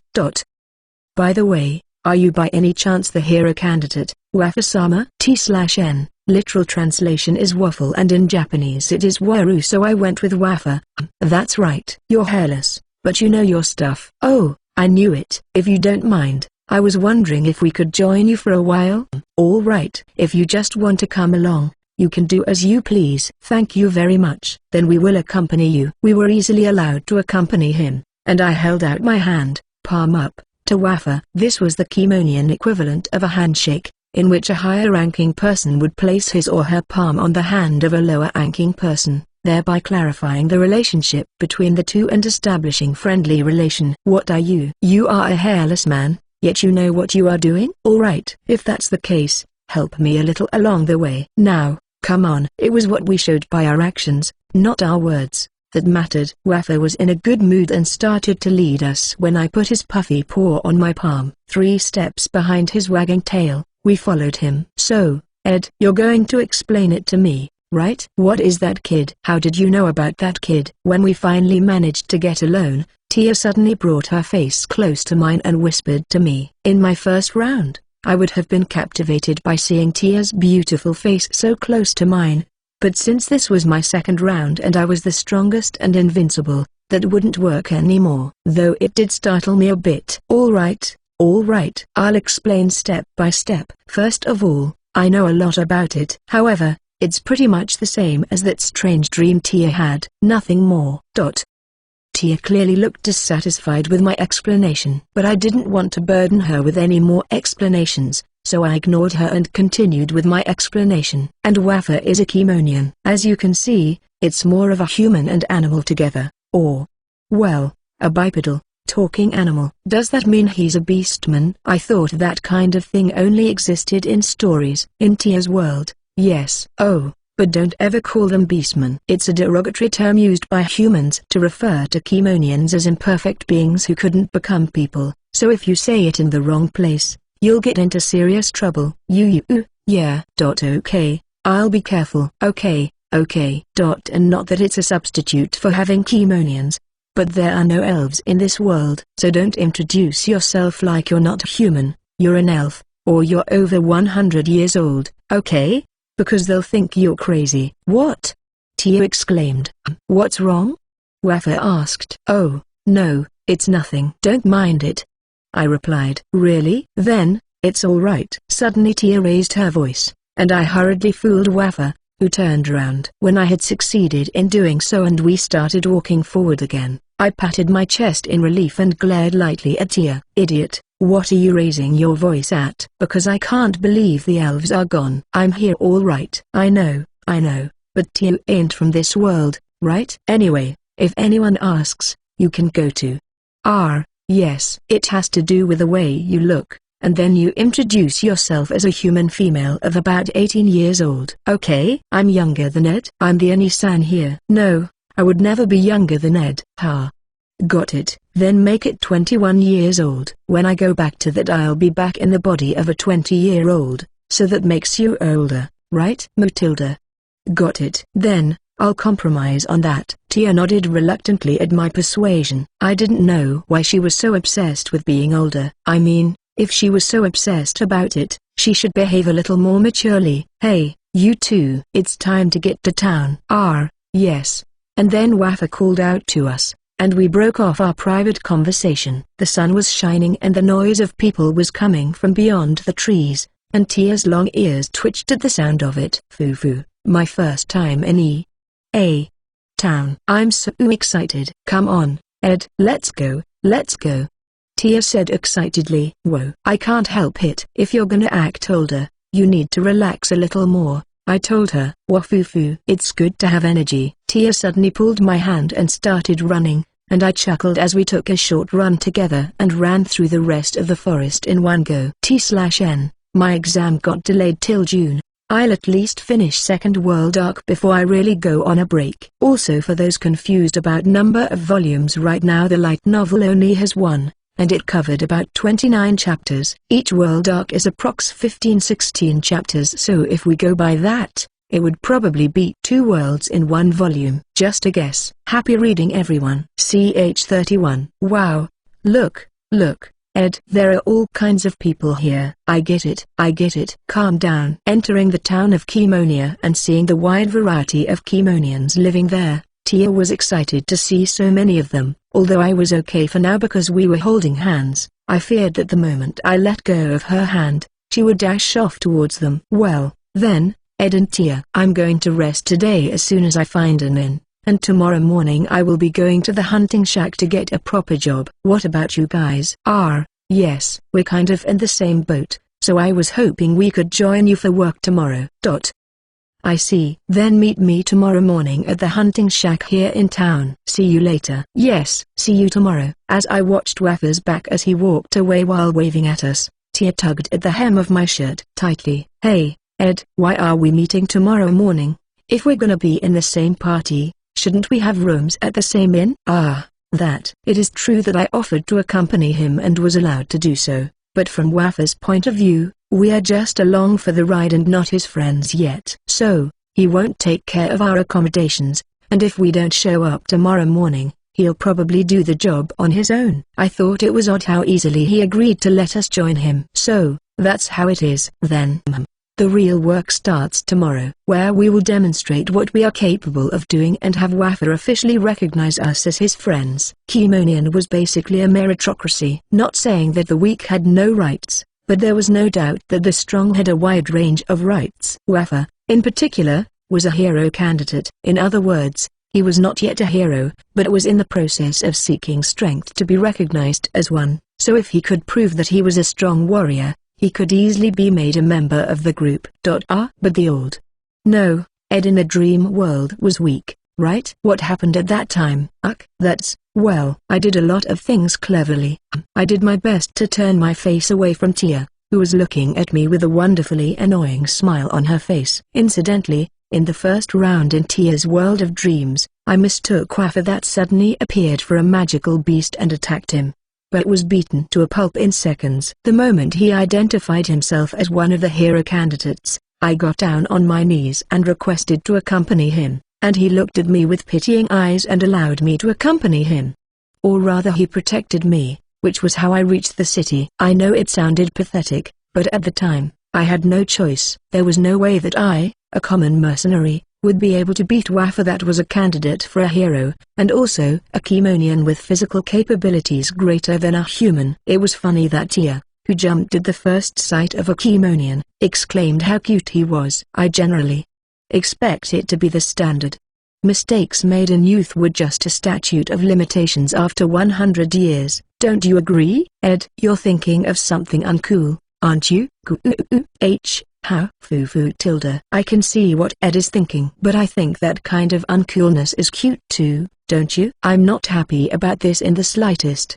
Well, never mind. We'll get a cheap hotel for the time being, and then we'll go exploring the town, as you are so eager. Yay. Wait, cheap hotel? I have some money, you know. Tia produced a shiny silver coin from the bag at her waist and showed it to me. I gently grasped her hand and pushed it back, shaking my head slowly. Incidentally, for some reason, currency could be used as it was in most of the world, just as language could be understood. There was something like a large copper coin in denominations of 10, or in poorer places there may be something like an iron or stone coin below copper coin, but that was about it. We should avoid standing out too much before we become friends with Wafa. We humans, or in this world known as hairless, are supposed to be few and far between around here, so if they know you've got some odd money, they'd attack you, okay? Oh, really? From the outside, it looks peaceful and the public order isn't that bad.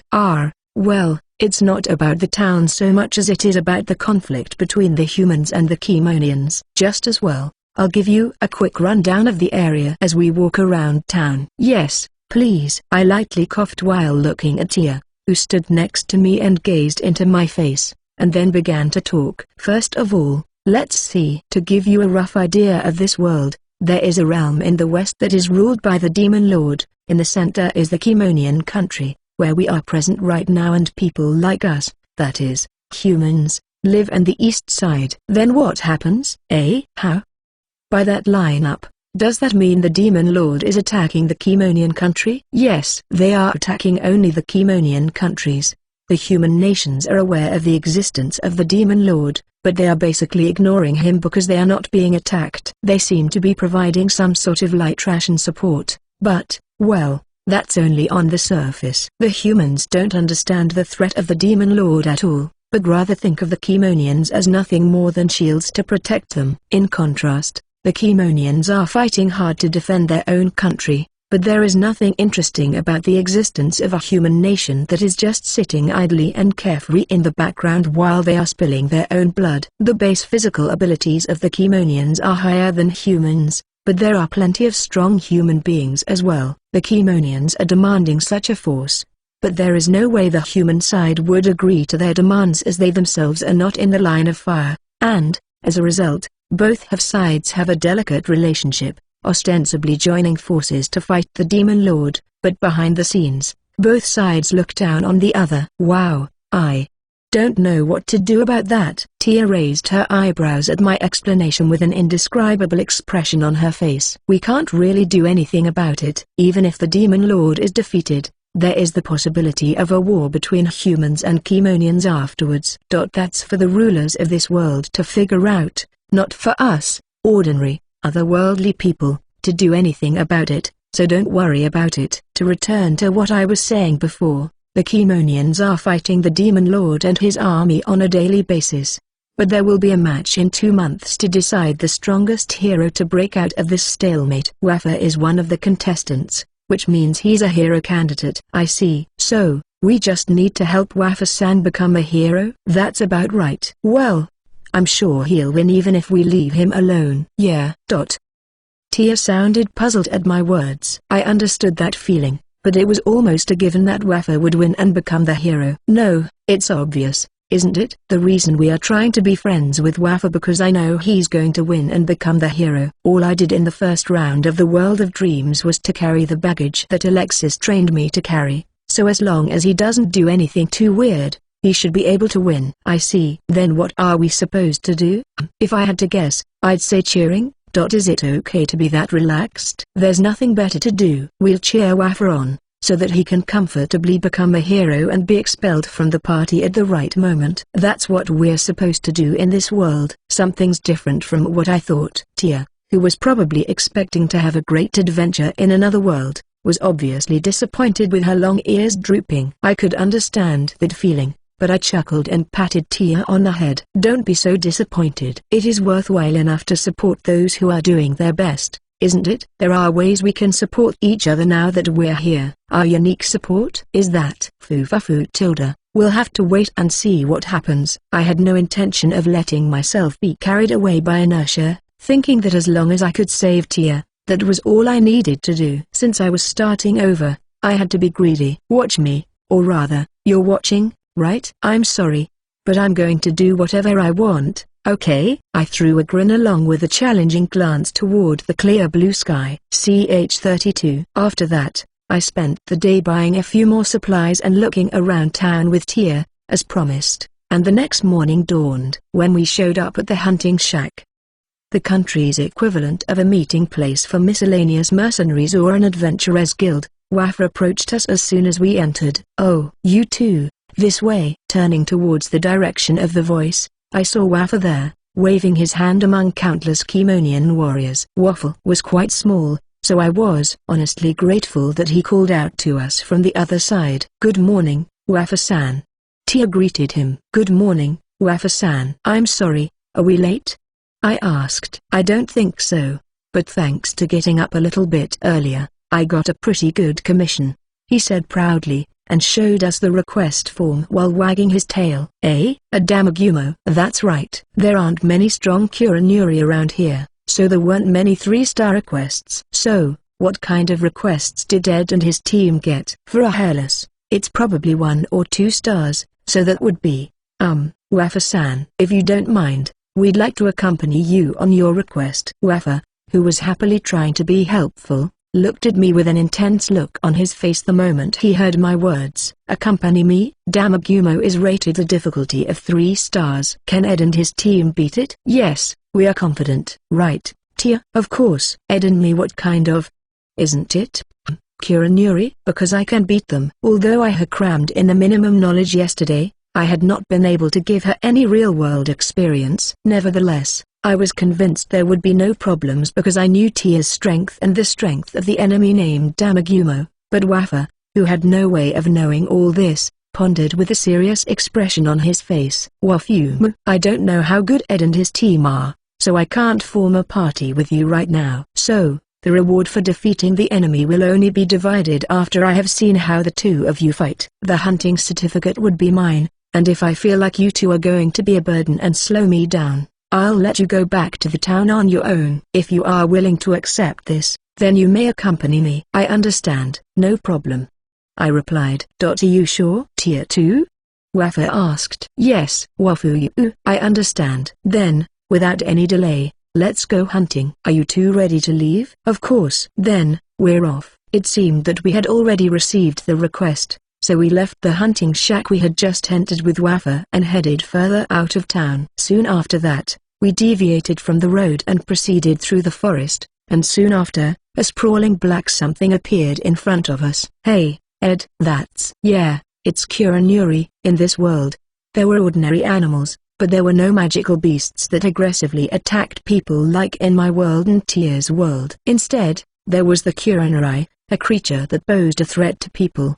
The common characteristic of the Kuronuri was that its entire body was covered with an insect-like shell, and its eyes were the only part on its black body that shone with a suspiciously golden color. The Kuronuri we were dealing with this time was named Damagumo. It had a small, round body with 8 thick, long legs, making it almost a spider-like Kuronuri, if I had to say so. "Wafa-san, to let you know what we can do you mind if we take care of that one?"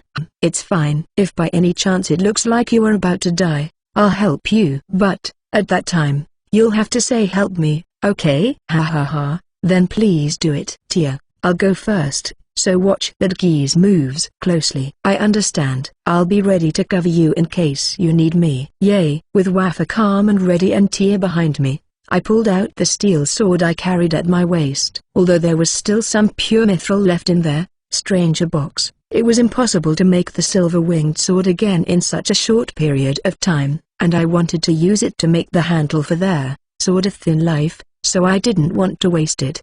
The main reason for this was that there was no need for a weapon like that against an opponent of this caliber in the first place. "So, I'll go easy on you, you black bastard." I lowered myself and ran towards Damagumo. We were in the middle of the forest, and if I were even a little careless, I could easily get my foot caught in an overhanging tree root, but I was not an amateur to screw up like that. Damagumo also didn't stand still as I came towards him in a straight line. He raised one of his legs and tried to pierce me with his pointed toe, but too slow. I held the momentum of his thrust with my right foot and swung my sword to slice him up from the lower left, and Damagumo's leg, which was supposed to pierce me, flew through the air with a cracking sound. Nevertheless, it still had 7 legs left. 3 more, which it raised while supporting itself on all 4 legs, were coming toward me.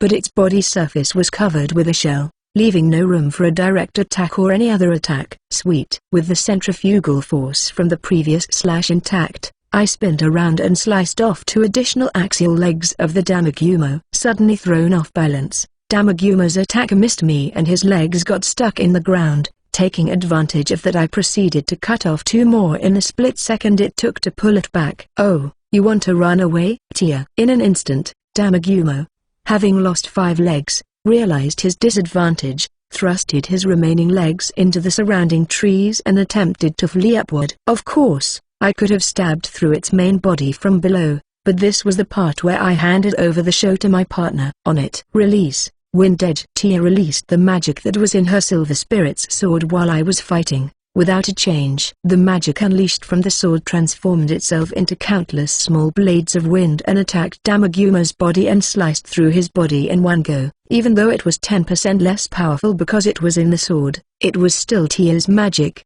who was an active member of the hero's party. With all of its legs cut off and a large number of cuts on its round body, Damagumo fell to the ground with a thud and immediately stopped moving. "Yay, that's great, Tia." "Fufafu. That's roughly what I can do." I raised my hand, and Tia smacked it and laughed. When we turned our heads, Wafa, who had been watching us the whole time, was also happy, wagging his tail and showering us with words of praise. "You are both amazing." Ed's swordsmanship was pretty good, but Tia's was even better. "Is that the kind of magic the Hairless use?" "Yes." "Well, technically, it's spirit magic." "Wafu? Is this spirit magic different from ordinary magic?" "It's, well, there it is." "Tia is a terrific magician." "So, what do you think?" "How good are we?" I asked Wafa this while lightly holding Tia's mouth as she looked at me with a slightly resentful gaze. "No, because I really didn't want to have a long discussion about the different types of magic here." "Of course,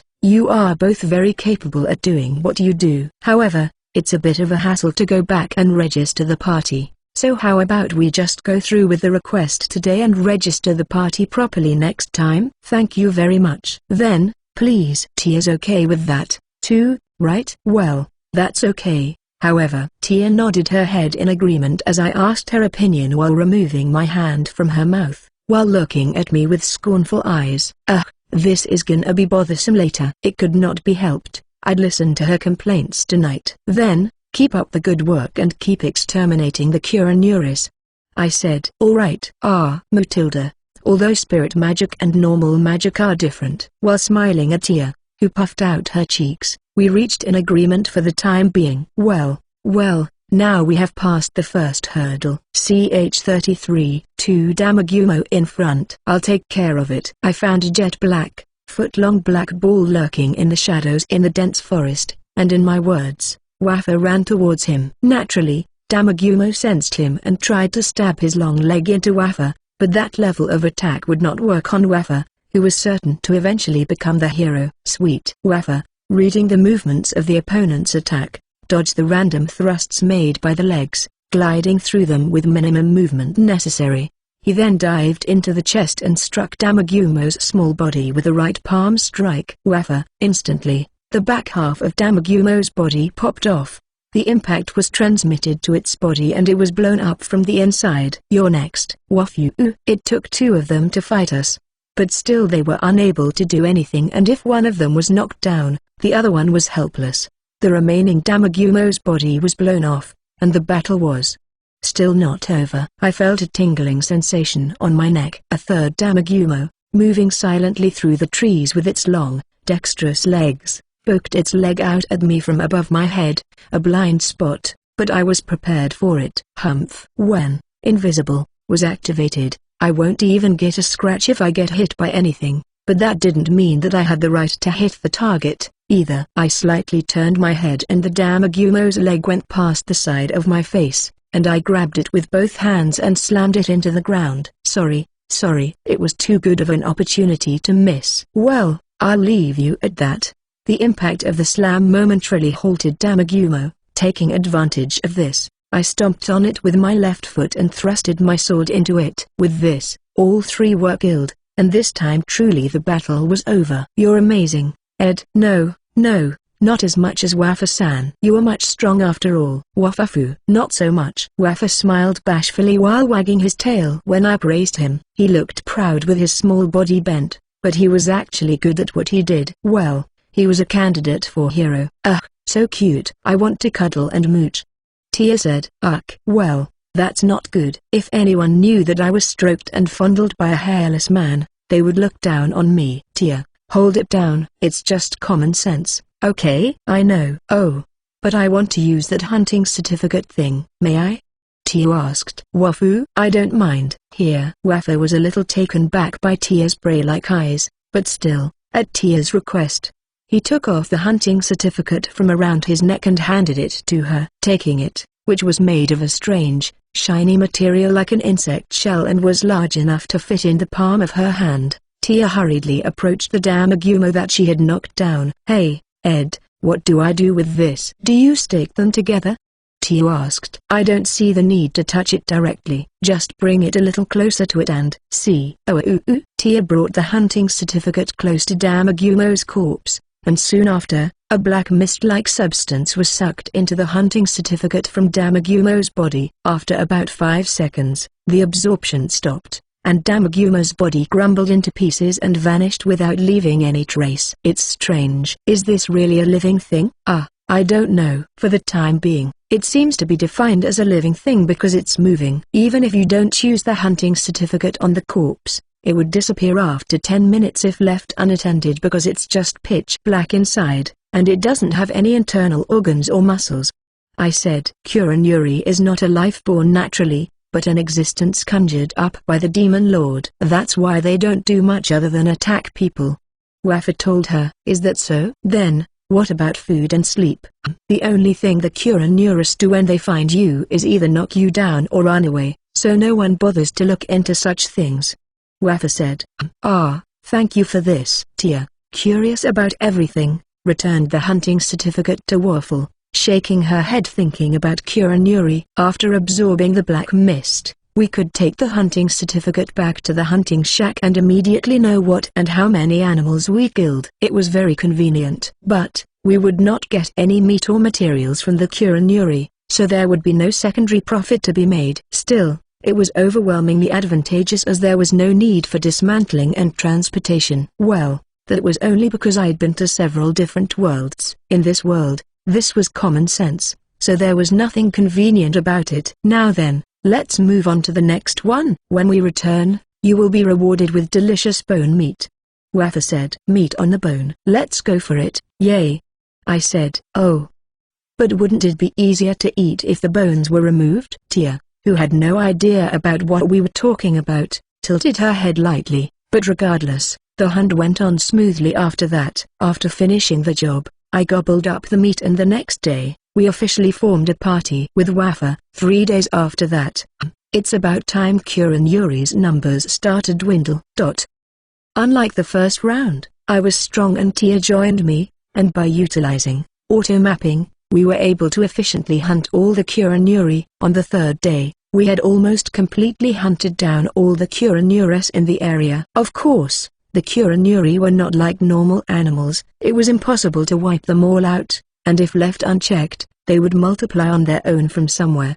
But even so, it wasn't like they multiplied by the hundreds every day. If they did, the world would have fallen into the hands of the Demon Lord long ago. This is not training. It's much earlier. But we have to figure out how to get to the next town, Wafa said. Wafa-san, may I have a word? I called out to Wafa, who was muttering to himself. As a matter of fact, this situation was created by me, and its purpose was to make this proposal. Actually, I know a place that's perfect for training. If you'd like we can go there. Wafu, is there such a place? Yes. It's a place where people usually don't come to, so making money is impossible to do like we are doing right now. But if you use the traveling expenses earned here to buy food and other things and train there, I'm sure you'll become very strong. Wafu, that's great. I would love to go. I see. Then, I'll take you to the next destination. We can leave at tomorrow. Tomorrow is good. I want to train as soon as possible and become as strong as possible. I understand. Then we will leave tomorrow before noon. I'm looking forward to it. At my invitation, Wafa wagged his tail and laughed. Fufafu, unlike some princes, Wafa was still a simple. No, he was a straight and honest hero. Now, the second step has been accomplished. Now, if we could improve our abilities there, we would be able to reach our final goal as well. I feel like Ed is about to do something evil. What? Don't you talk to me like that, Tia. I'm just doing my best to be helpful to Wafa-san. Well, I certainly don't think Ed would really do anything to trick and trap people. But then you'd better do something about that grin of yours. Don't you think? No. Tia's slender, white fingertips poked the tip of my nose, and I involuntarily put my hand on my cheek. It seemed that the corners of my mouth had turned up without me knowing it, but I can't help it, you know. If my hard work leads to a happy ending, then of course it'd make me smile. Fufafu tilde. As expected, Ed is still Ed. Hey, what are you two doing? Let's quickly get out of here today and get ready to leave tomorrow. Wafa called out to us. Beyond Tia's gentle smile, Wafa, who had started heading back to town before I knew it, waved his hand and called us both. Yes, we're coming. Let's go, Ed. Tia said. Yes, yes. You are a very impatient hero, I said. I grabbed Tia's outstretched hand and we started walking again.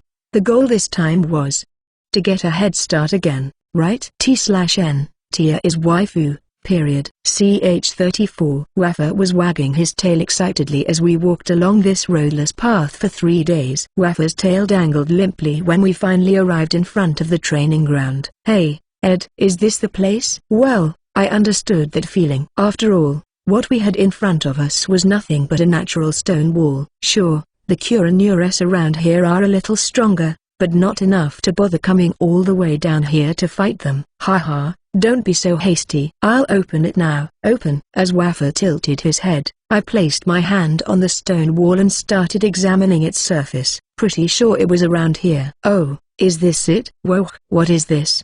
Tia exclaimed. The wall is moving. I inserted my finger into the small hole in the wall. Furthermore, I pushed the protrusion in further. The stone wall opened up with a sound. At the far end was a passageway that had obviously been maintained by human hands. The wall opened up? Wafa exclaimed. What is this? Hey, Ed, what's this? Tia asked. Fufafu. Don't be surprised yet. Come on, Tia, Wafa-san, please come inside. I bowed respectfully like a good butler, and 2 people with both puzzled and curious faces walked slowly in front of me. Of course, I followed right behind them. And after about a minute's walk, we arrived at an open space. We've arrived. This is our secret training ground. Ed, what the hell is this place? What kind of training can you do here? Wafa asked. Don't be in such a hurry, I'll have it ready in no time. I calmed Wafa with my hand, who was shaking its tail so forcefully that it looked like it might break any time, and made the necessary arrangements. On the other hand, Tia was looking around the room with her eyes full of curiosity. Well, there was nothing dangerous here. Here we go. Then, Wafa-san, try crossing that line there. Tia, don't step in the line, okay? It's not safe to get involved. Here? I understand. Apart from Tia, who waved her hand without turning around, Wafa followed my words and crossed the line drawn on the floor. Then, a black line extended from a metal box enshrined in the back of the room and rose up in front of Wafa. Kuronuri? No. Kuronuri's figure trembled and shook, changing its figure into that of Wafa. The moment the transformation was complete, the Kuronuri Wafa attacked the real Wafa. Wafu. This is strong and fast. That thing is a Mikagami. It is a Kuronuri that copies the appearance and abilities of the enemy it confronts. I mean, the last person that you can beat is only you. How's that? Isn't this a great way to train? Surely, this is great. 2 Wafas were fighting fiercely in front of me. While I was watching the intense fight, Tia came up next to me, perhaps having finished examining the room. It's an amazing demonic beast, copying the appearance and power. Isn't it a Kuronuri? Is this okay? What do you mean by okay? I mean, if it's as good as you are, that means there is a 50% chance of losing to it, right? It would be different if his opponent was a human being, but it's a Kuronuri. Won't it kill him if he loses? For that. Oi, Wafa-san, I am sorry, but can you step outside of the line for a moment? Wafu? I understand. Ha.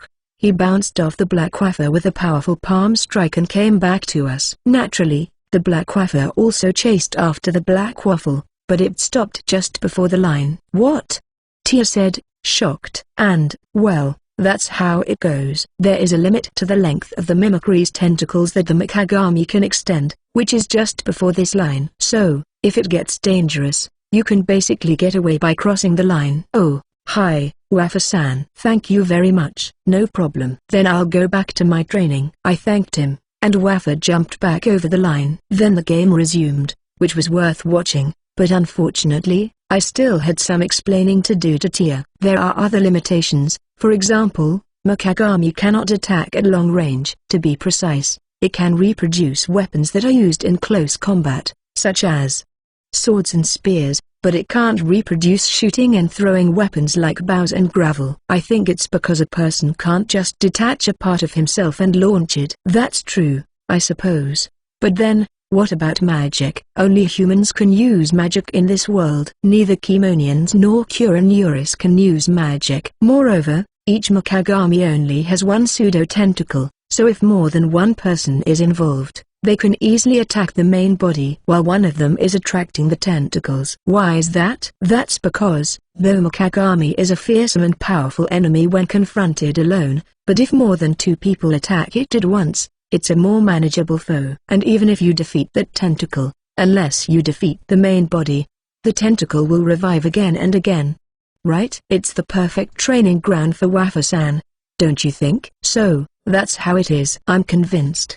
I'm just a little disappointed that it doesn't seem to work for me. It's not impossible, but it doesn't make much sense. Tia trained by sealing off her spirit magic the same way I trained for a situation where I would lose an arm or a leg. It was not meaningless in terms of being prepared for emergencies, but it was usually more meaningful to train to prevent them from happening. Oh, yes. Just to let you know, in case you are in trouble, try to cut the black line extending from the mimic tentacles rather than to cut the tentacles themselves. If you cut through it, the tentacles will stop moving, and the main unit is in the metal box by the wall. It's protected so well that you can't even accidentally knock it over, so basically it's fine.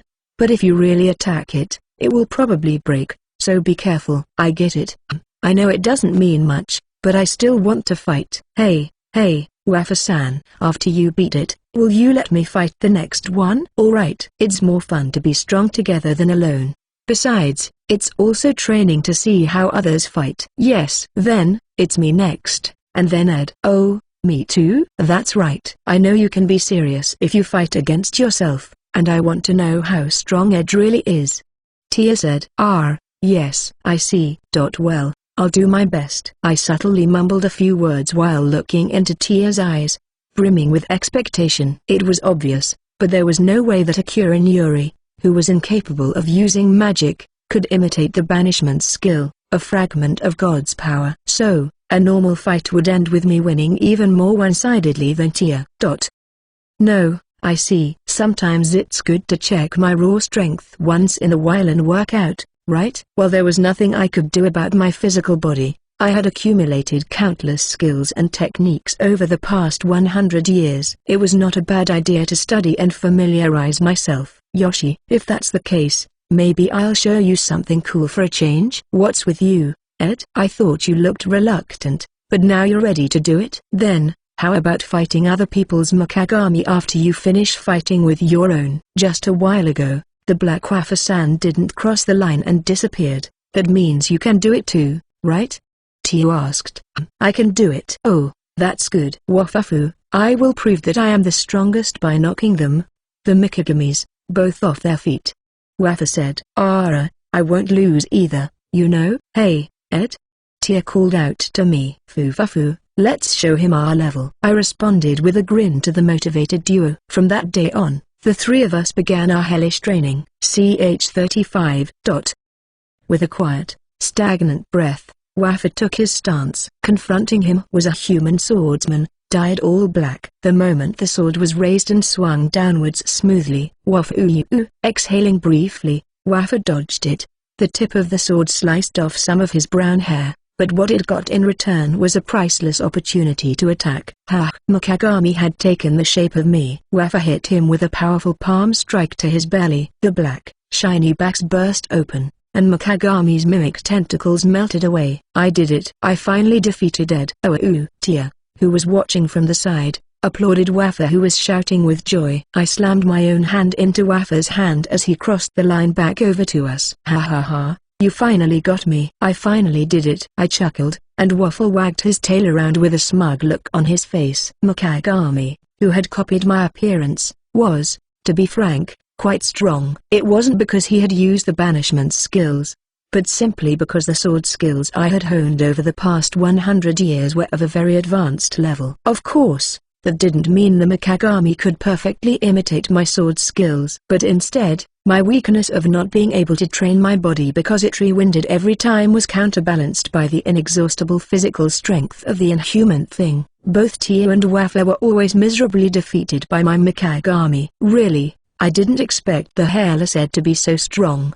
But thanks to you, I have become strong again. Thank you, Ed. You're welcome. I mean, the only reason you're stronger is because Wafa has been training seriously, right? It's not like I did anything, but Ed brought me here. Simple Kurenuri could not have made me this strong. Well, there's certainly a place for that. The experience gained from training who stopped just before killing, and from a serious match against an opponent who was coming to kill you and who was okay to kill you was very different. And of course I thought so too, which was why I originally brought Wafa to somewhere that normally nobody would know about. But was it really a good idea? It's pretty well equipped, and isn't this Ed's family's secret training ground? Fufu. It's fine. What's the point of a training ground if it's not used by people who want to get stronger and stronger? I was hoping someone like Wafa would use it. Ed. I swear to you that I will continue to do my best to live up to that sentiment. Yeah, I'm counting on you. Wafa strongly showed off his paws, and I patted him on the shoulder with a smile. After training here and knowing that me and Tia were really strong, there was no longer a hierarchy between Wafa and us. The attitude on Wafa's part didn't change that much, but at least me and Tia started calling Wafa without honorifics. Hey, Ed. By the way, how were we really supposed to get here? Tia sneaked up on me as Wafa moved away to wipe the sweat off his face. I couldn't help but respond to her curious jade eyes with a bitter smile. Yeah.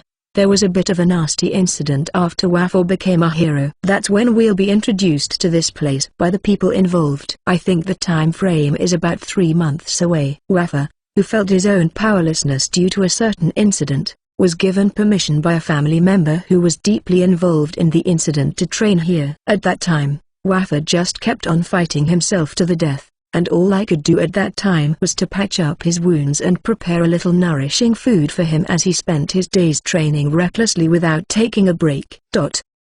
What? Is that okay? If the place was under someone else's control, you would have had to ask permission, right? Fufu. Alright, Tia. There's a saying that goes like this: sin is only definite the moment it is exposed, and if no one knows about it, it is not a sin. Yeah. Tia quickly moved her face away from me as I flashed her a wicked grin. It's okay. The world doesn't revolve around nice things. In the first place, he is getting the reward in advance. In advance? If the incident that triggered it itself doesn't happen, we won't be able to come here. And, since no one would be hurt because of this incident, it wouldn't be a bad thing to be rewarded for that early in the game. Don't you agree? It's not like it's going to diminish. Or does Tia think it's better to leave it alone, knowing someone is going to get hurt, and then fix it after someone gets hurt? That's true. Tia, with a troubled look on her face, nodded her head while her ears twitched. For many people, if a stranger showed up out of the blue and said, "I took care of it before misfortune struck you, so please reward me," they would only think of them as some insane robber. But I knew the future from the first round. Of course, I couldn't be absolutely certain that the same thing would not happen as I was not a god. But so far, nothing had changed in the future in the areas where I had done nothing. Then, I shall be shameless. I would prevent misfortune before it happened, even if they called me greedy and a cheater. And I'd take my reward with pride. I want the people I was involved with, the people I wanted to help, to have a happy ending. If you start worrying about this kind of thing, you'll have a hard time in the future, you know? Because eventually you're going to have to sneak into a castle without permission, take the treasure, or even trick people. In my mind, many bitter experiences of the first round were coming up. Not only the ones I couldn't save because I wasn't strong enough. Also, there were many things I abandoned or gave up in order to return. Yes, I was only a human being after all. I always looked out for myself first, and I was not the kind of person who could realize everything I wanted. Tia. Suddenly, Tia hugged my head to her chest. The floral fragrance wafting through the air startled me and I screamed. It's okay, because Zed is not alone anymore. I am with you. I will help you. I'm going to do my best so Ed doesn't have to look like that. Haha. Matilda, why are you laughing? No, Tia. I really will rely on you whenever I need you. Yes, that's right. With you, there's so much we can do together to the point we might get lost. Keep up the good work. Will you? Fufafu Tilda. Leave it to your Onisan. Tia let go of the arm that had been holding my head and proudly puffed up her chest. I couldn't help but smile seeing such a dependable side of her. Fu Tilda, I feel so refreshed. Wafu, what's the matter with you two? No, number. It's nothing. Leaving that aside, Wafa, isn't it about time? And then Wafa came back to us and asked me, waving his hand in front of my face. Time for what? Oi. Didn't we talk about this? It's almost time for the hero selection process. I didn't forget about that, you know. It just slipped my mind for a moment. Did you forget it on purpose or not? Which one is it? You, Ed's mean. Tia said. Tia with her flushed face, smacked me on the head with her fist. He. A blow of this magnitude is nothing against my banishment skill. Invisible. Wafafu, you two really get along. Surely it's time to move now. But what are you two going to do? Of course, we're coming with you. We want to make sure we see Wafa become a hero. I'll be there. I'll be cheering for you a lot. Tia said. Thank you both. Well, now that I've defeated Ed, we'll leave in the morning. Once again, a clean consensus was reached and our next destination was decided. Come now, this was probably the biggest turning point in this world. T/N, for readers waiting for the rom-com. It will resume soon. CH36. Wow. That's a huge crowd, Tia said. Well, of course, the selection of the hero is a big event. 3 days before the start of the competition, we arrived in the big city of Puna, where the selection was to take place. The liveliness of the town was unmatched by any other town we had passed through. Even the main street, where only 10 people could walk side by side, was so crowded that it was impossible to walk freely. Is this going to be okay? Our accommodations and all? I bet all of the inns are full. Right? Tia asked. It's all right. You are both my friends, so you can stay at the same inn. I see. That's a relief, Tia said. So, let's report our arrival first. I don't wanna be even more late as I already am, I said. Wafu. Then, let's get to the arena right away. Wafa led us to the arena in the center of town.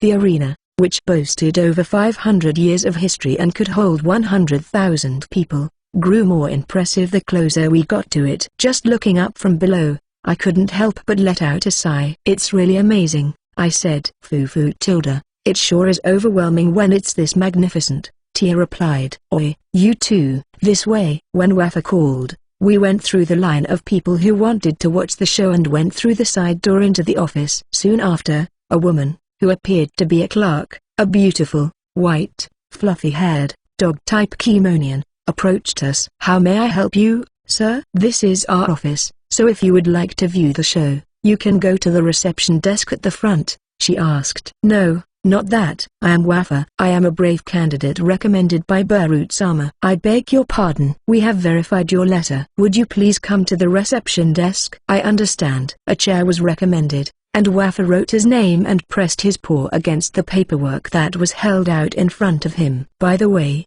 there were 2 species of Kimonians, one with long, thin fingers like humans, and the other with hands that were more like animals, like Wafa's. In short, there were 2 species with hands that were not suitable for holding tools, but in both, various forms of tools had been developed so that there was no shortage of food, drink, or pens to hold. Now, Wafa inserted a ring-shaped fixture between his short fingers. It enabled him to be able to attach a pen and write without gripping it with his fingers, and he actually dexterously scribbled his signature on documents. Is this okay? Yes, thank you. Now then, even a little guy like this is a hero candidate? Then, unexpectedly, a voice came from the back of the office. We turned our heads at the direction of the voice. Standing there was a large man of nearly 190 centimeters, a Kimonian with very short cropped, shiny black body hair. Huh? Who are you? What? You don't know me? The first hero candidate, Master Doben-sama. No, I don't know a single thing about you. Hey, you've got some balls. The man who identified himself as Dobin approached Wafa, who was plainly agitated without malice. The two were as different in size as an adult and a child, but Dobin bent down and stared at Wafa's face up close, his mouth forming a grin. Hey, you're strong, huh? It's only natural. I'm a candidate for the hero, so there's no way I'm weak. If you were just a hero candidate pushed by the higher-ups, I'd have punched you in the face right here, but if you're really strong, I ain't got no problem with that. Wafa, you say? I look forward to fighting you. And so am I. I'm going to make you bounce with my paws. You son of a bitch.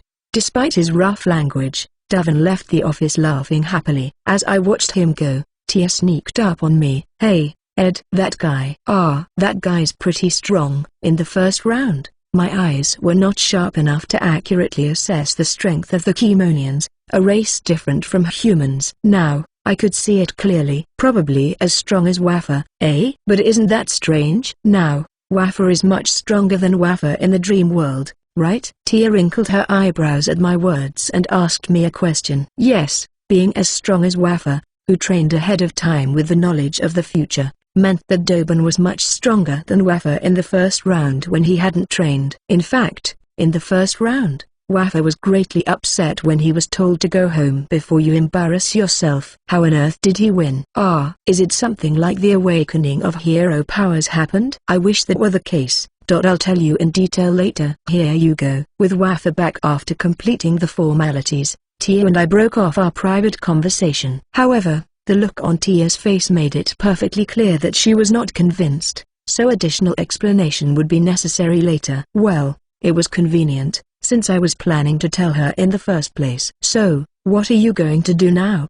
I asked Wafa. Yes, for now, after going to the inn and dropping off my luggage, I'd like to ask Ed and his companion to be my training partner. 3 days of basic training alone would dull my sense of competition. Of course, Tia's alright with it, too, right? What?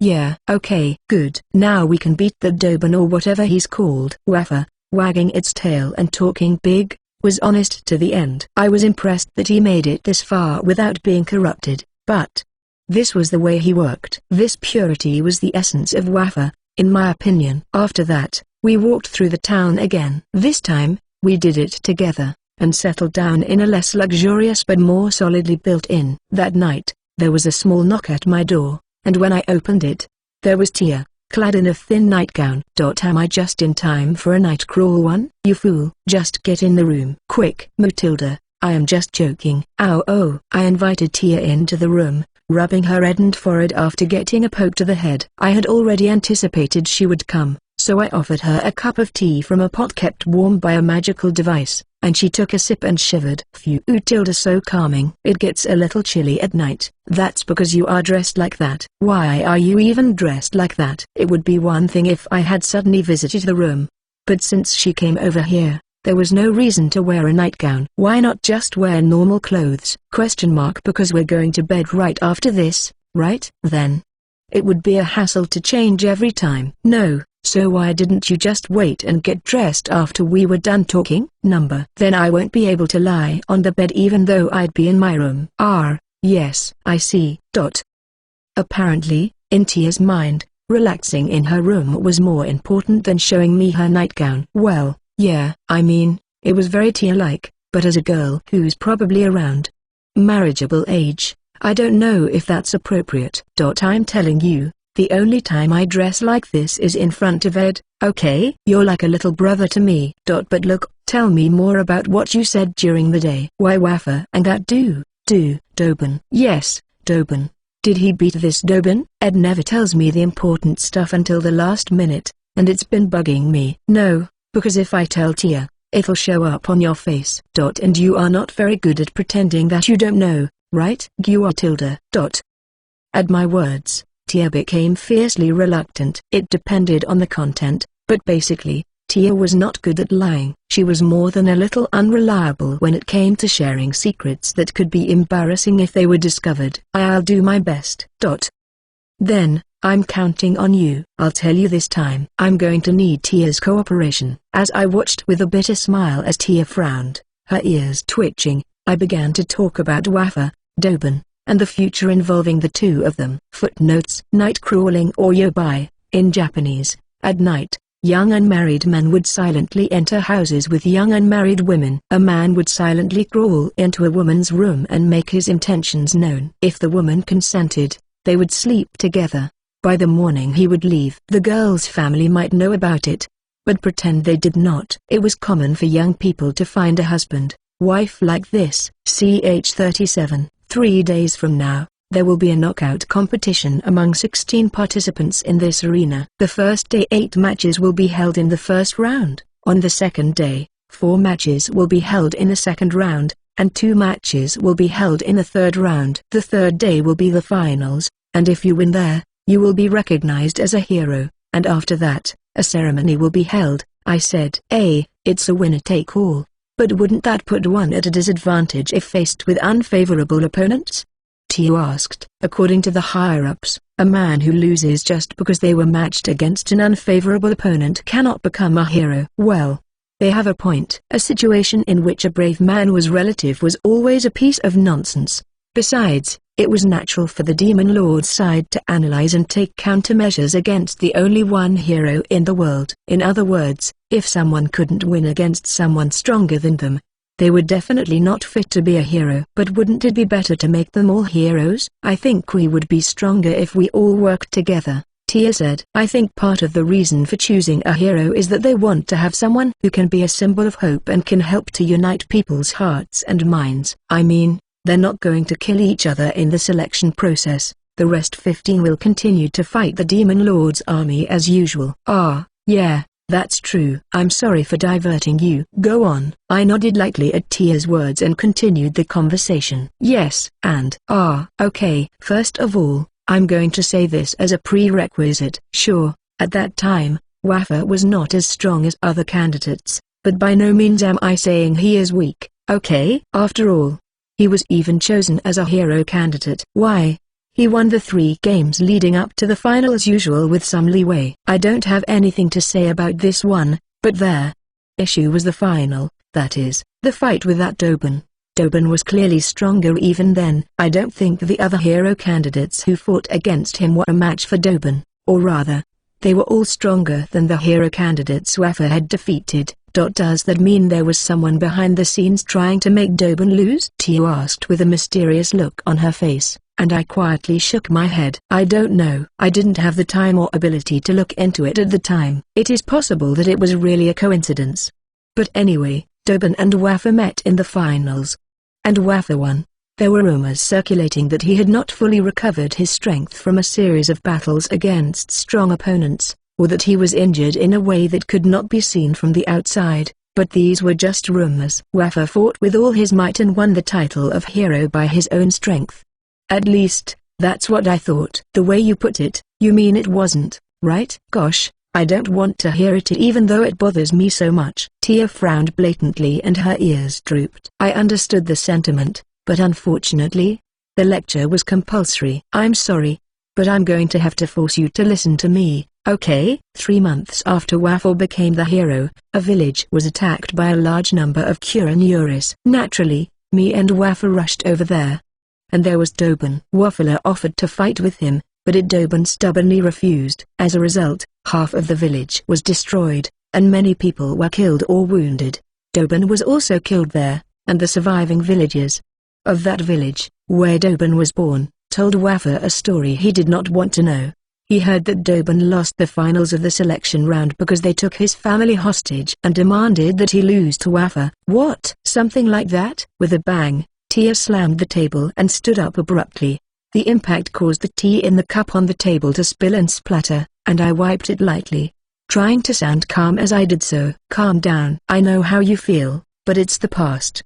Or rather it hasn't even happened yet. Wafa was horrified when he heard the story. He was an honest and pure guy. Knowing that the title of hero was not handed to him, but offered to him by hands covered with dirt. In addition to this, the village suffered numerous casualties, and even led to the death of Dobin. He couldn't cry. He could not even repent. He was not allowed to stop, confess his sins, or even commit suicide. The villagers, who at first told the truth with the intention of taking revenge, were completely taken aback by the sight of the pathetic Waffer. Then, Waffer, who was stunned for a while, barely recovered even if only in appearance, and spoke wistfully of his own helplessness. The villagers, who sympathized with him, told him about the training ground with that Mikagami that Dobun's family used to use. So, you wouldn't choose to know about that through legitimate means, would you? Yeah, right. That's too much, Tia muttered in a deep, quiet, somber voice. Knowing Waffer, who was always so energetic and positive, it was only natural that this would happen if I shared his feelings. Waffer trained at that place for about 2 months, like he was one step away from committing suicide. The result of that was an even stronger Waffer than the current one, but in return, Waffer stopped laughing. He always looked somewhat sad and lonely. After a while, I left the party in front of a labyrinth that only Kimonians could enter. So, I don't know what happened after that. Did Waffer manage to defeat the Demon Lord? What happened to the world? I don't think it ended too well. Right. Tia's head, which was looking down, was perhaps remembering the events of the first round of the Dream World, a future in which no one would be happy, which had been brought about by the slightest misstep. Don't look at me like that. It's an act of God to do something about something we don't know, isn't it? I'm not so conceited as to say that Waffer and this world were unhappy because of me, if I do say so myself. But not now. We know what happens, and we can even turn this shit ending around. Right. So, what exactly are we going to do about it? What should I do? Don't panic. The most critical part of the sequence of events is the incident at the finals of the Hero Selection Committee, which is the reason why Waffer and Dobun are at odds with each other. But if that is eliminated, there is a possibility that Waffer will not be able to beat Dobun. That's not good for us. What? You wouldn't let them threaten Dobun, would you? It's not out of the question to change the target slightly and then have them threatened. The problem was telling them, the new target, to lose to Waffer. In other words, if I threatened them to lose the match before that, then they would not be able to reach Waffer. That way, Waffer would almost certainly win, and the feud with Dobun would almost, if not completely, disappear. Ed, don't give me that grim look. If we want to be sure, that's one way to go. But in the event, if Waffer loses, we'll have to give up on him and join another hero. Don't worry, Waffer will win, Tia emphatically assured me, even though she had no evidence to support her claim. If I had been alone, I would have played it safe and compromised. Every uncertainty should be eliminated, and the priority should always be oneself. But now, I was not alone. If this was the result of being greedy and whining like a crying child, then this time was also no different. Then it's settled. If we believe Waffer will win, all we have to do is find out who or what is threatening Dobun and stop them, and after that, we'll both be cheering for Waffle as hard as we can. Ed, I said with a grin, and Tia jumped up from her seat. Her arms around my neck felt soft but warm, and when she rubbed her cheek against me, I could smell her gentle, flowery fragrance. I knew it. Ed really is Ed after all. Together, we can make everyone happy. Yeah, I know. Kicking off the dark shadows that would make things easier if we used them. We aimed for a future that was only bright. I did not yet know how much effort it would take to do so, but the price for the smiles of Tia and Waffer, my two friends, was such a bargain that I might start worrying about going bankrupt. Nevertheless, we would show no mercy. Fufafu, I take it all this time. 2. CH38. Hey, isn't the Dobun-kun right there? The next day, I went to town.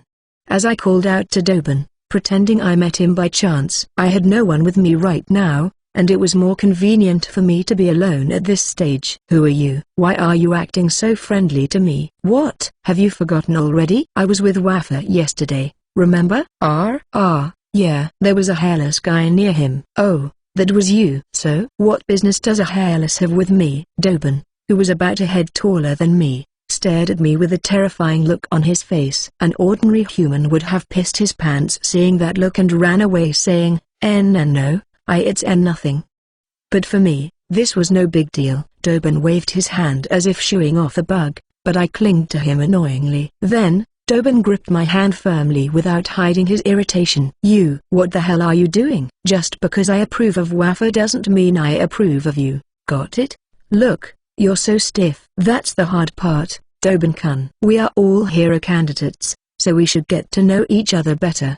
I never intend to get along with you, and you're not one of them in the first place. Enough of this. Dobin squeezed my hand with the intention of crushing it. However, my hand didn't even budge, and Dobin looked astonished. Oh my, what's the matter, Dobin-kun? Your hands are so gentle, like you are picking flowers. Are you, perhaps, asking me to dance with you? Alright, I am going to win this fight. Come on. Dobin had a blank expression on his face, but he smiled at me and started to walk away. Naturally, I followed after him, and we arrived at a place that looked like a deserted square. It was perhaps one of the training grounds assigned to the participants of the competition. Right here, we won't be disturbed and there is no one to stop us. Well, no one would complain if I beat up a hairless guy who got cocky in this town. That's scary. Then, let's do it. Before they come, I didn't draw my sword. I leapt close to Dobin's chest and thrusted out my fist. Dobin dodged it with a nimble maneuver and dropped an elbow on top of my head. Hiya. That's so scary. You really are a hero candidate. Shut up. This time, I'm coming at you from this side. Dobin was the type with long fingers like a human, and like me, he was a swordsman. There were several swords on the side walls, as it was a training ground. However, Dobin also jumped toward me without taking them in his hands.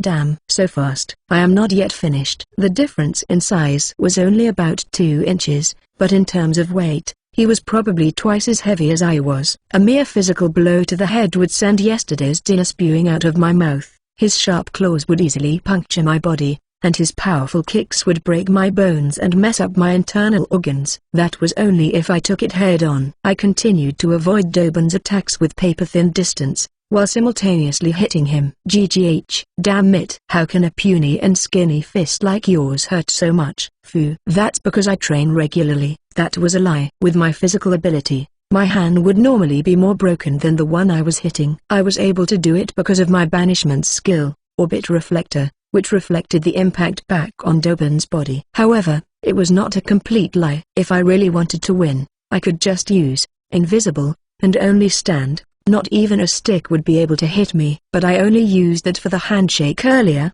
and now it was turned off. In other words, I had to hit him dozens of times, including with cheats. However, I was walking a tightrope where even one hit from the other side would end the fight. This was made possible by the skills I have developed. What's the matter, Yasho-sama? Are you asleep already? Screw you. There's no way I'm going to let a hairless man like you defeat me. Still, I dared to fight against the odds. All I needed now was for Dobin to recognize my strength. So, Dobin took his sword and unleashed a side swipe, hitting me on the side of my head. A chill ran through my body, joined together by an unpleasant sound. My stomach could no longer take it anymore and I finished hurling all the contents onto the ground. At the same time, my consciousness rapidly faded into darkness. I was prepared for this, but this guy was tough.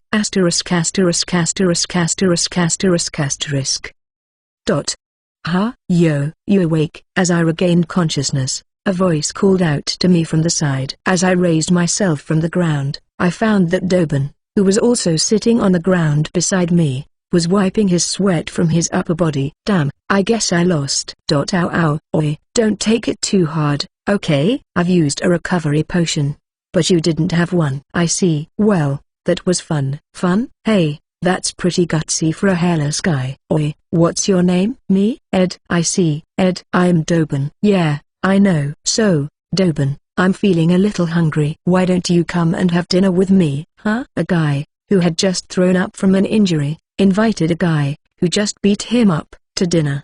Dobin made a hysteric sound, and laughed happily. Ha ha ha ha ha. You're a funny guy. Fine, I'll go. It will be my treat. Eat as much as you like. You sure? If you say that, I'm going to order the most expensive meat. Order what you want. In exchange, the drinks I will order will be paid by you, as promised. Okay, what would it be? I heard there's a 50-year-old bottle of old monkey wine. What? Screw you. You can build a mansion with the cost of that wine. What's this? You're a man and yet you're going to take back what you once said? There's a limit to how far I can go. I don't have a choice. Then, I'll just settle for a random store on the main street, he said.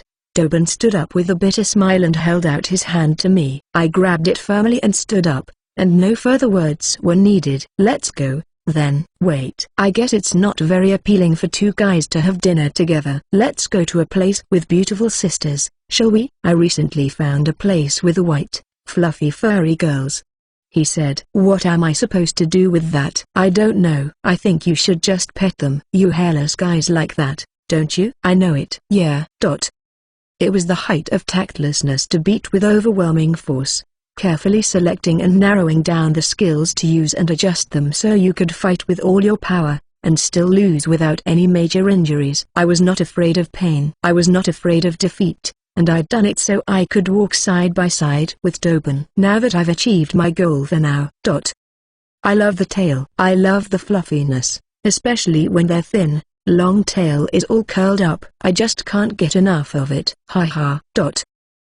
The only thing I could do was to smile vaguely in response to the endless talk about his sexual fetishes, which I did not understand in any way. Ch39. Dobin. You are, Ed. The ice between us was broken the day we beat each other up. So, the day after tomorrow, I arrived at the meeting point where Dobin was waiting for me. The reason for this was to introduce me to Dobin's family, who came here to support him, who were going to be used as hostages to threaten Dobin. "Sorry, did I keep you waiting?" "No, I just got here myself." "And you are?" "I have seen you, but I never talked to you before." "Is it fine with you?" "I'm Tia." "It's nice to meet you." "I see." "I'm Dobin." Dobin greeted Tia next to me in a somewhat appropriate manner. To Dobin, who had no idea that Tia was a master of spirit magic and who had lived more than 100 years, she looked like a helpless girl younger than me, so it was no wonder she was treated that way.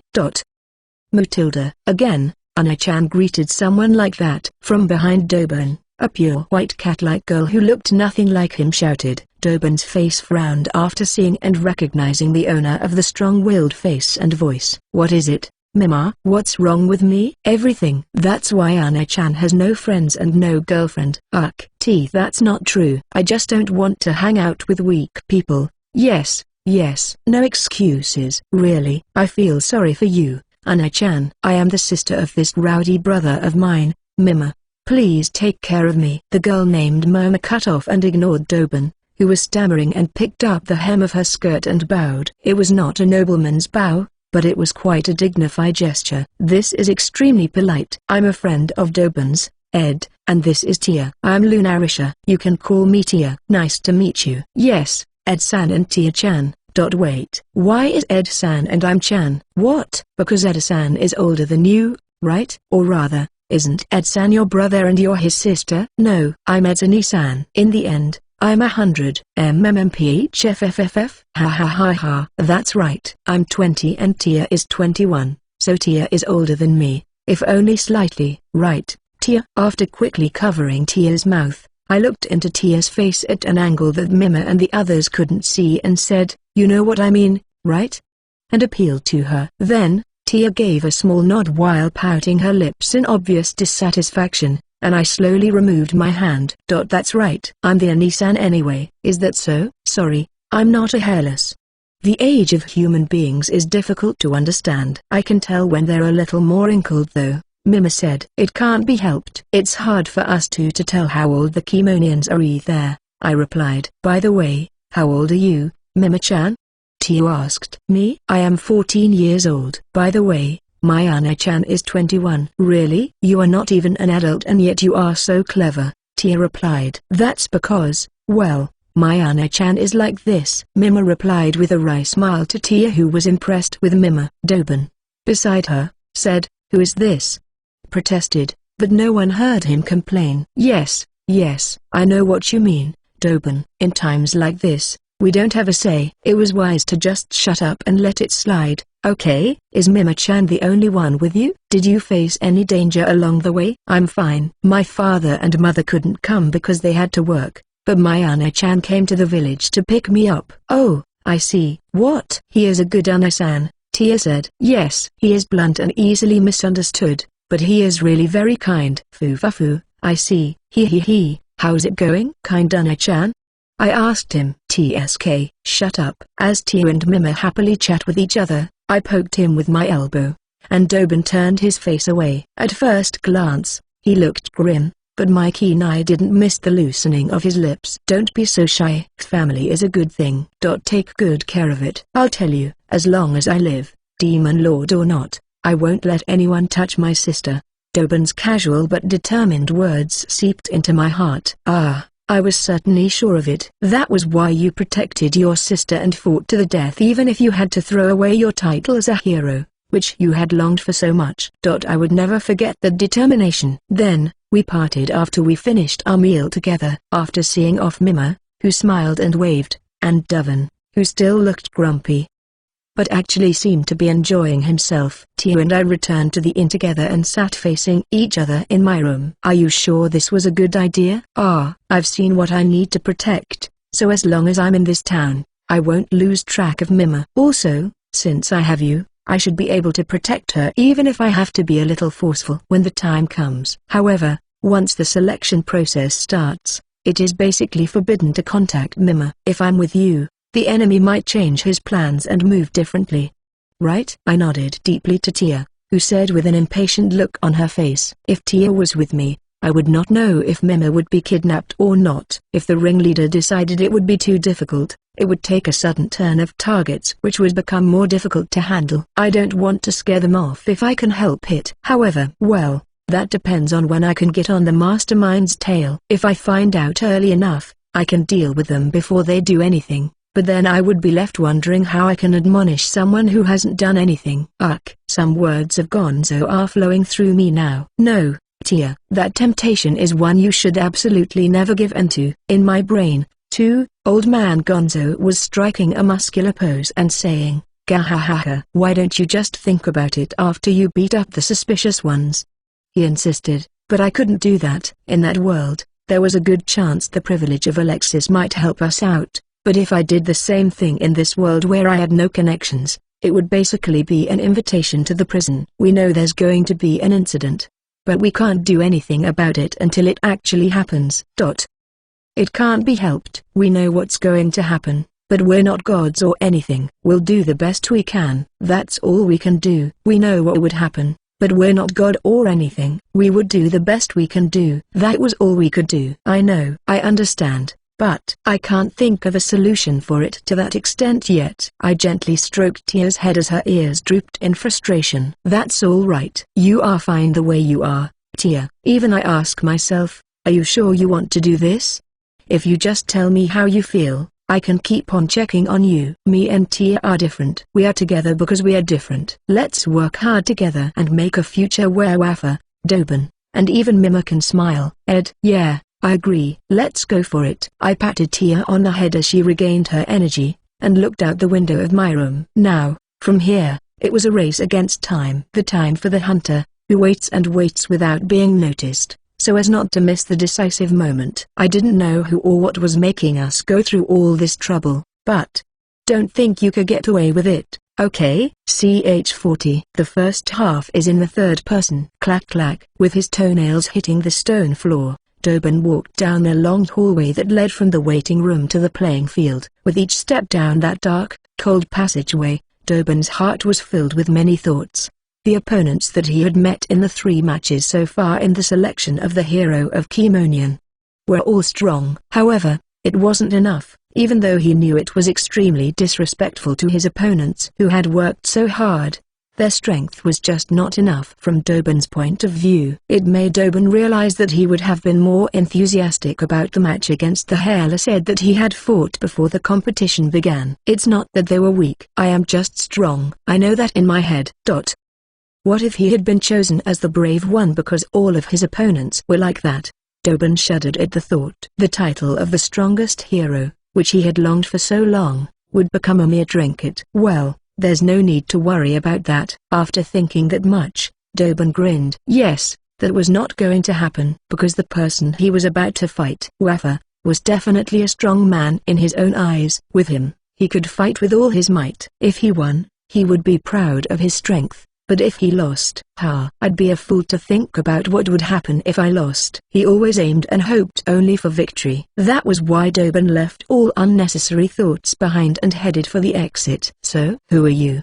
Doban called out to the man standing in a place where no one but himself should be, without hiding his wariness. Then, the man, who was wearing a cloak over his eyes, revealed his wrinkled face. But he was not an old man. He was just a kind of Keemonian whose facial skin had wrinkles and was sagged, regardless of his age. It is my first time seeing you, Dobun-sama. You are well known.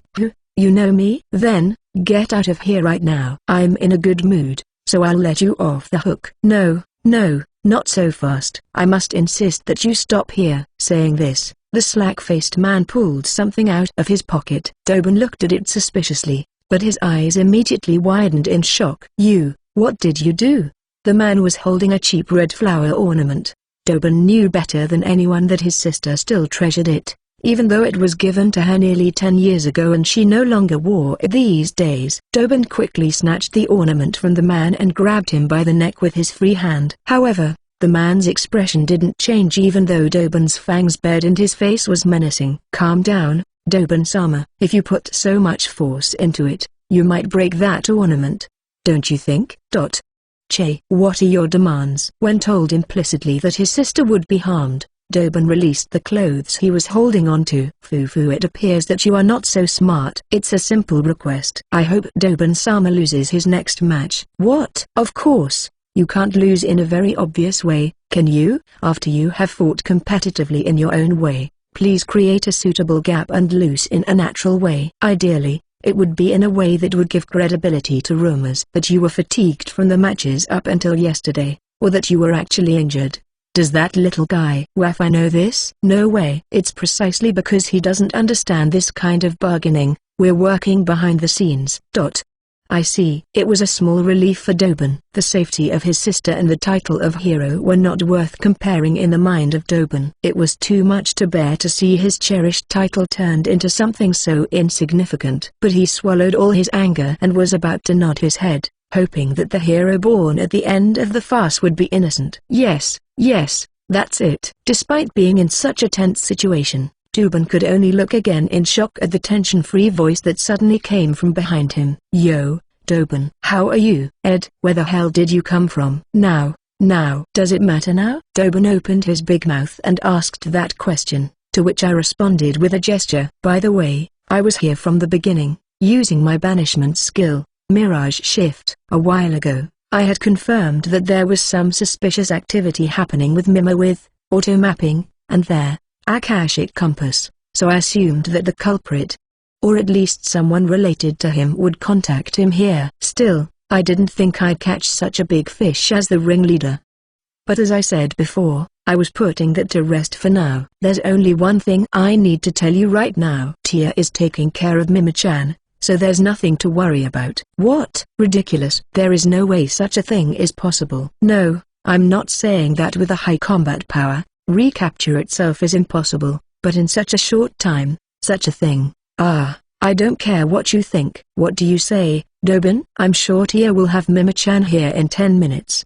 Until then, why don't we just lock ourselves in the restroom? It was already past the time for the match to start, and the venue was beginning to buzz somewhat with talks about Dobun, who was not coming out. However, it was not said that you should fight ignoring nature's call. It may be frowned upon somewhat, but if given a suitable reason, he won't be disqualified for being 10 minutes late. At my suggestion, Dobun laughed happily and shook his head. No, I ain't gonna do it. If you say so, I'll just believe it. I see. Then, go for it. Wait, Dobun. If you believe this man's false words and win, your sister would be. She'll be fine. As Dobun turned and tried to walk away, the man with wrinkles shouted impatiently. But Dobun didn't even look back, and strongly asserted, Why?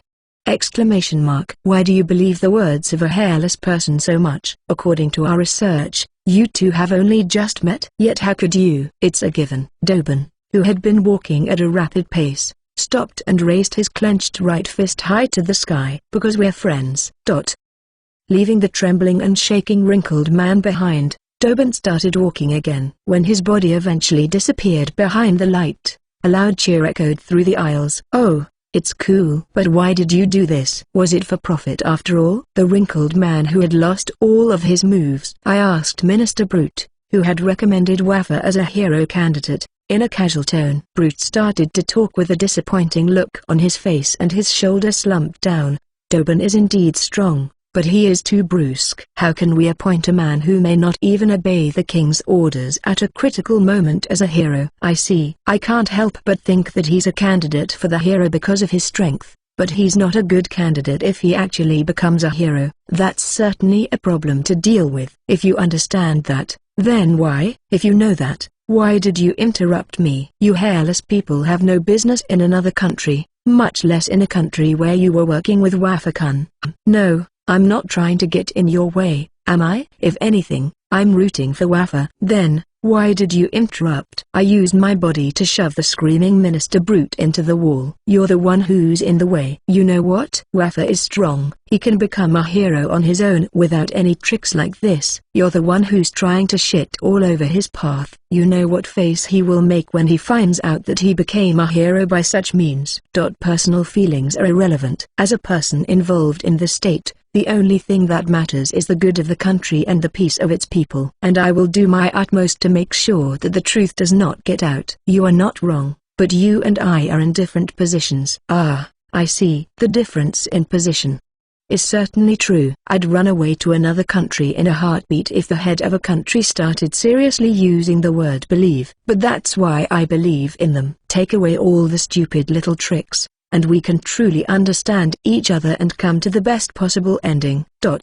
You, what the hell are you? Brute called out to me as I was about to walk away. Me? I'm an outsider, a hairless, Dobin's friend and Wafa's buddy. Watch me. My friend, your friends are indeed strong, but my friends are better than them. Don't you dare mess with my Wafa. With that said, I walked down the aisle into the darkness. From here, I was going to walk back to the public aisle to get out of sight and then meet up with Tio, and, damn, I got a lot of work to do. Too bad I won't be able to see the game. Good luck. Not to either of them, but to both my fighting friends. I muttered to myself and then blended into the darkness.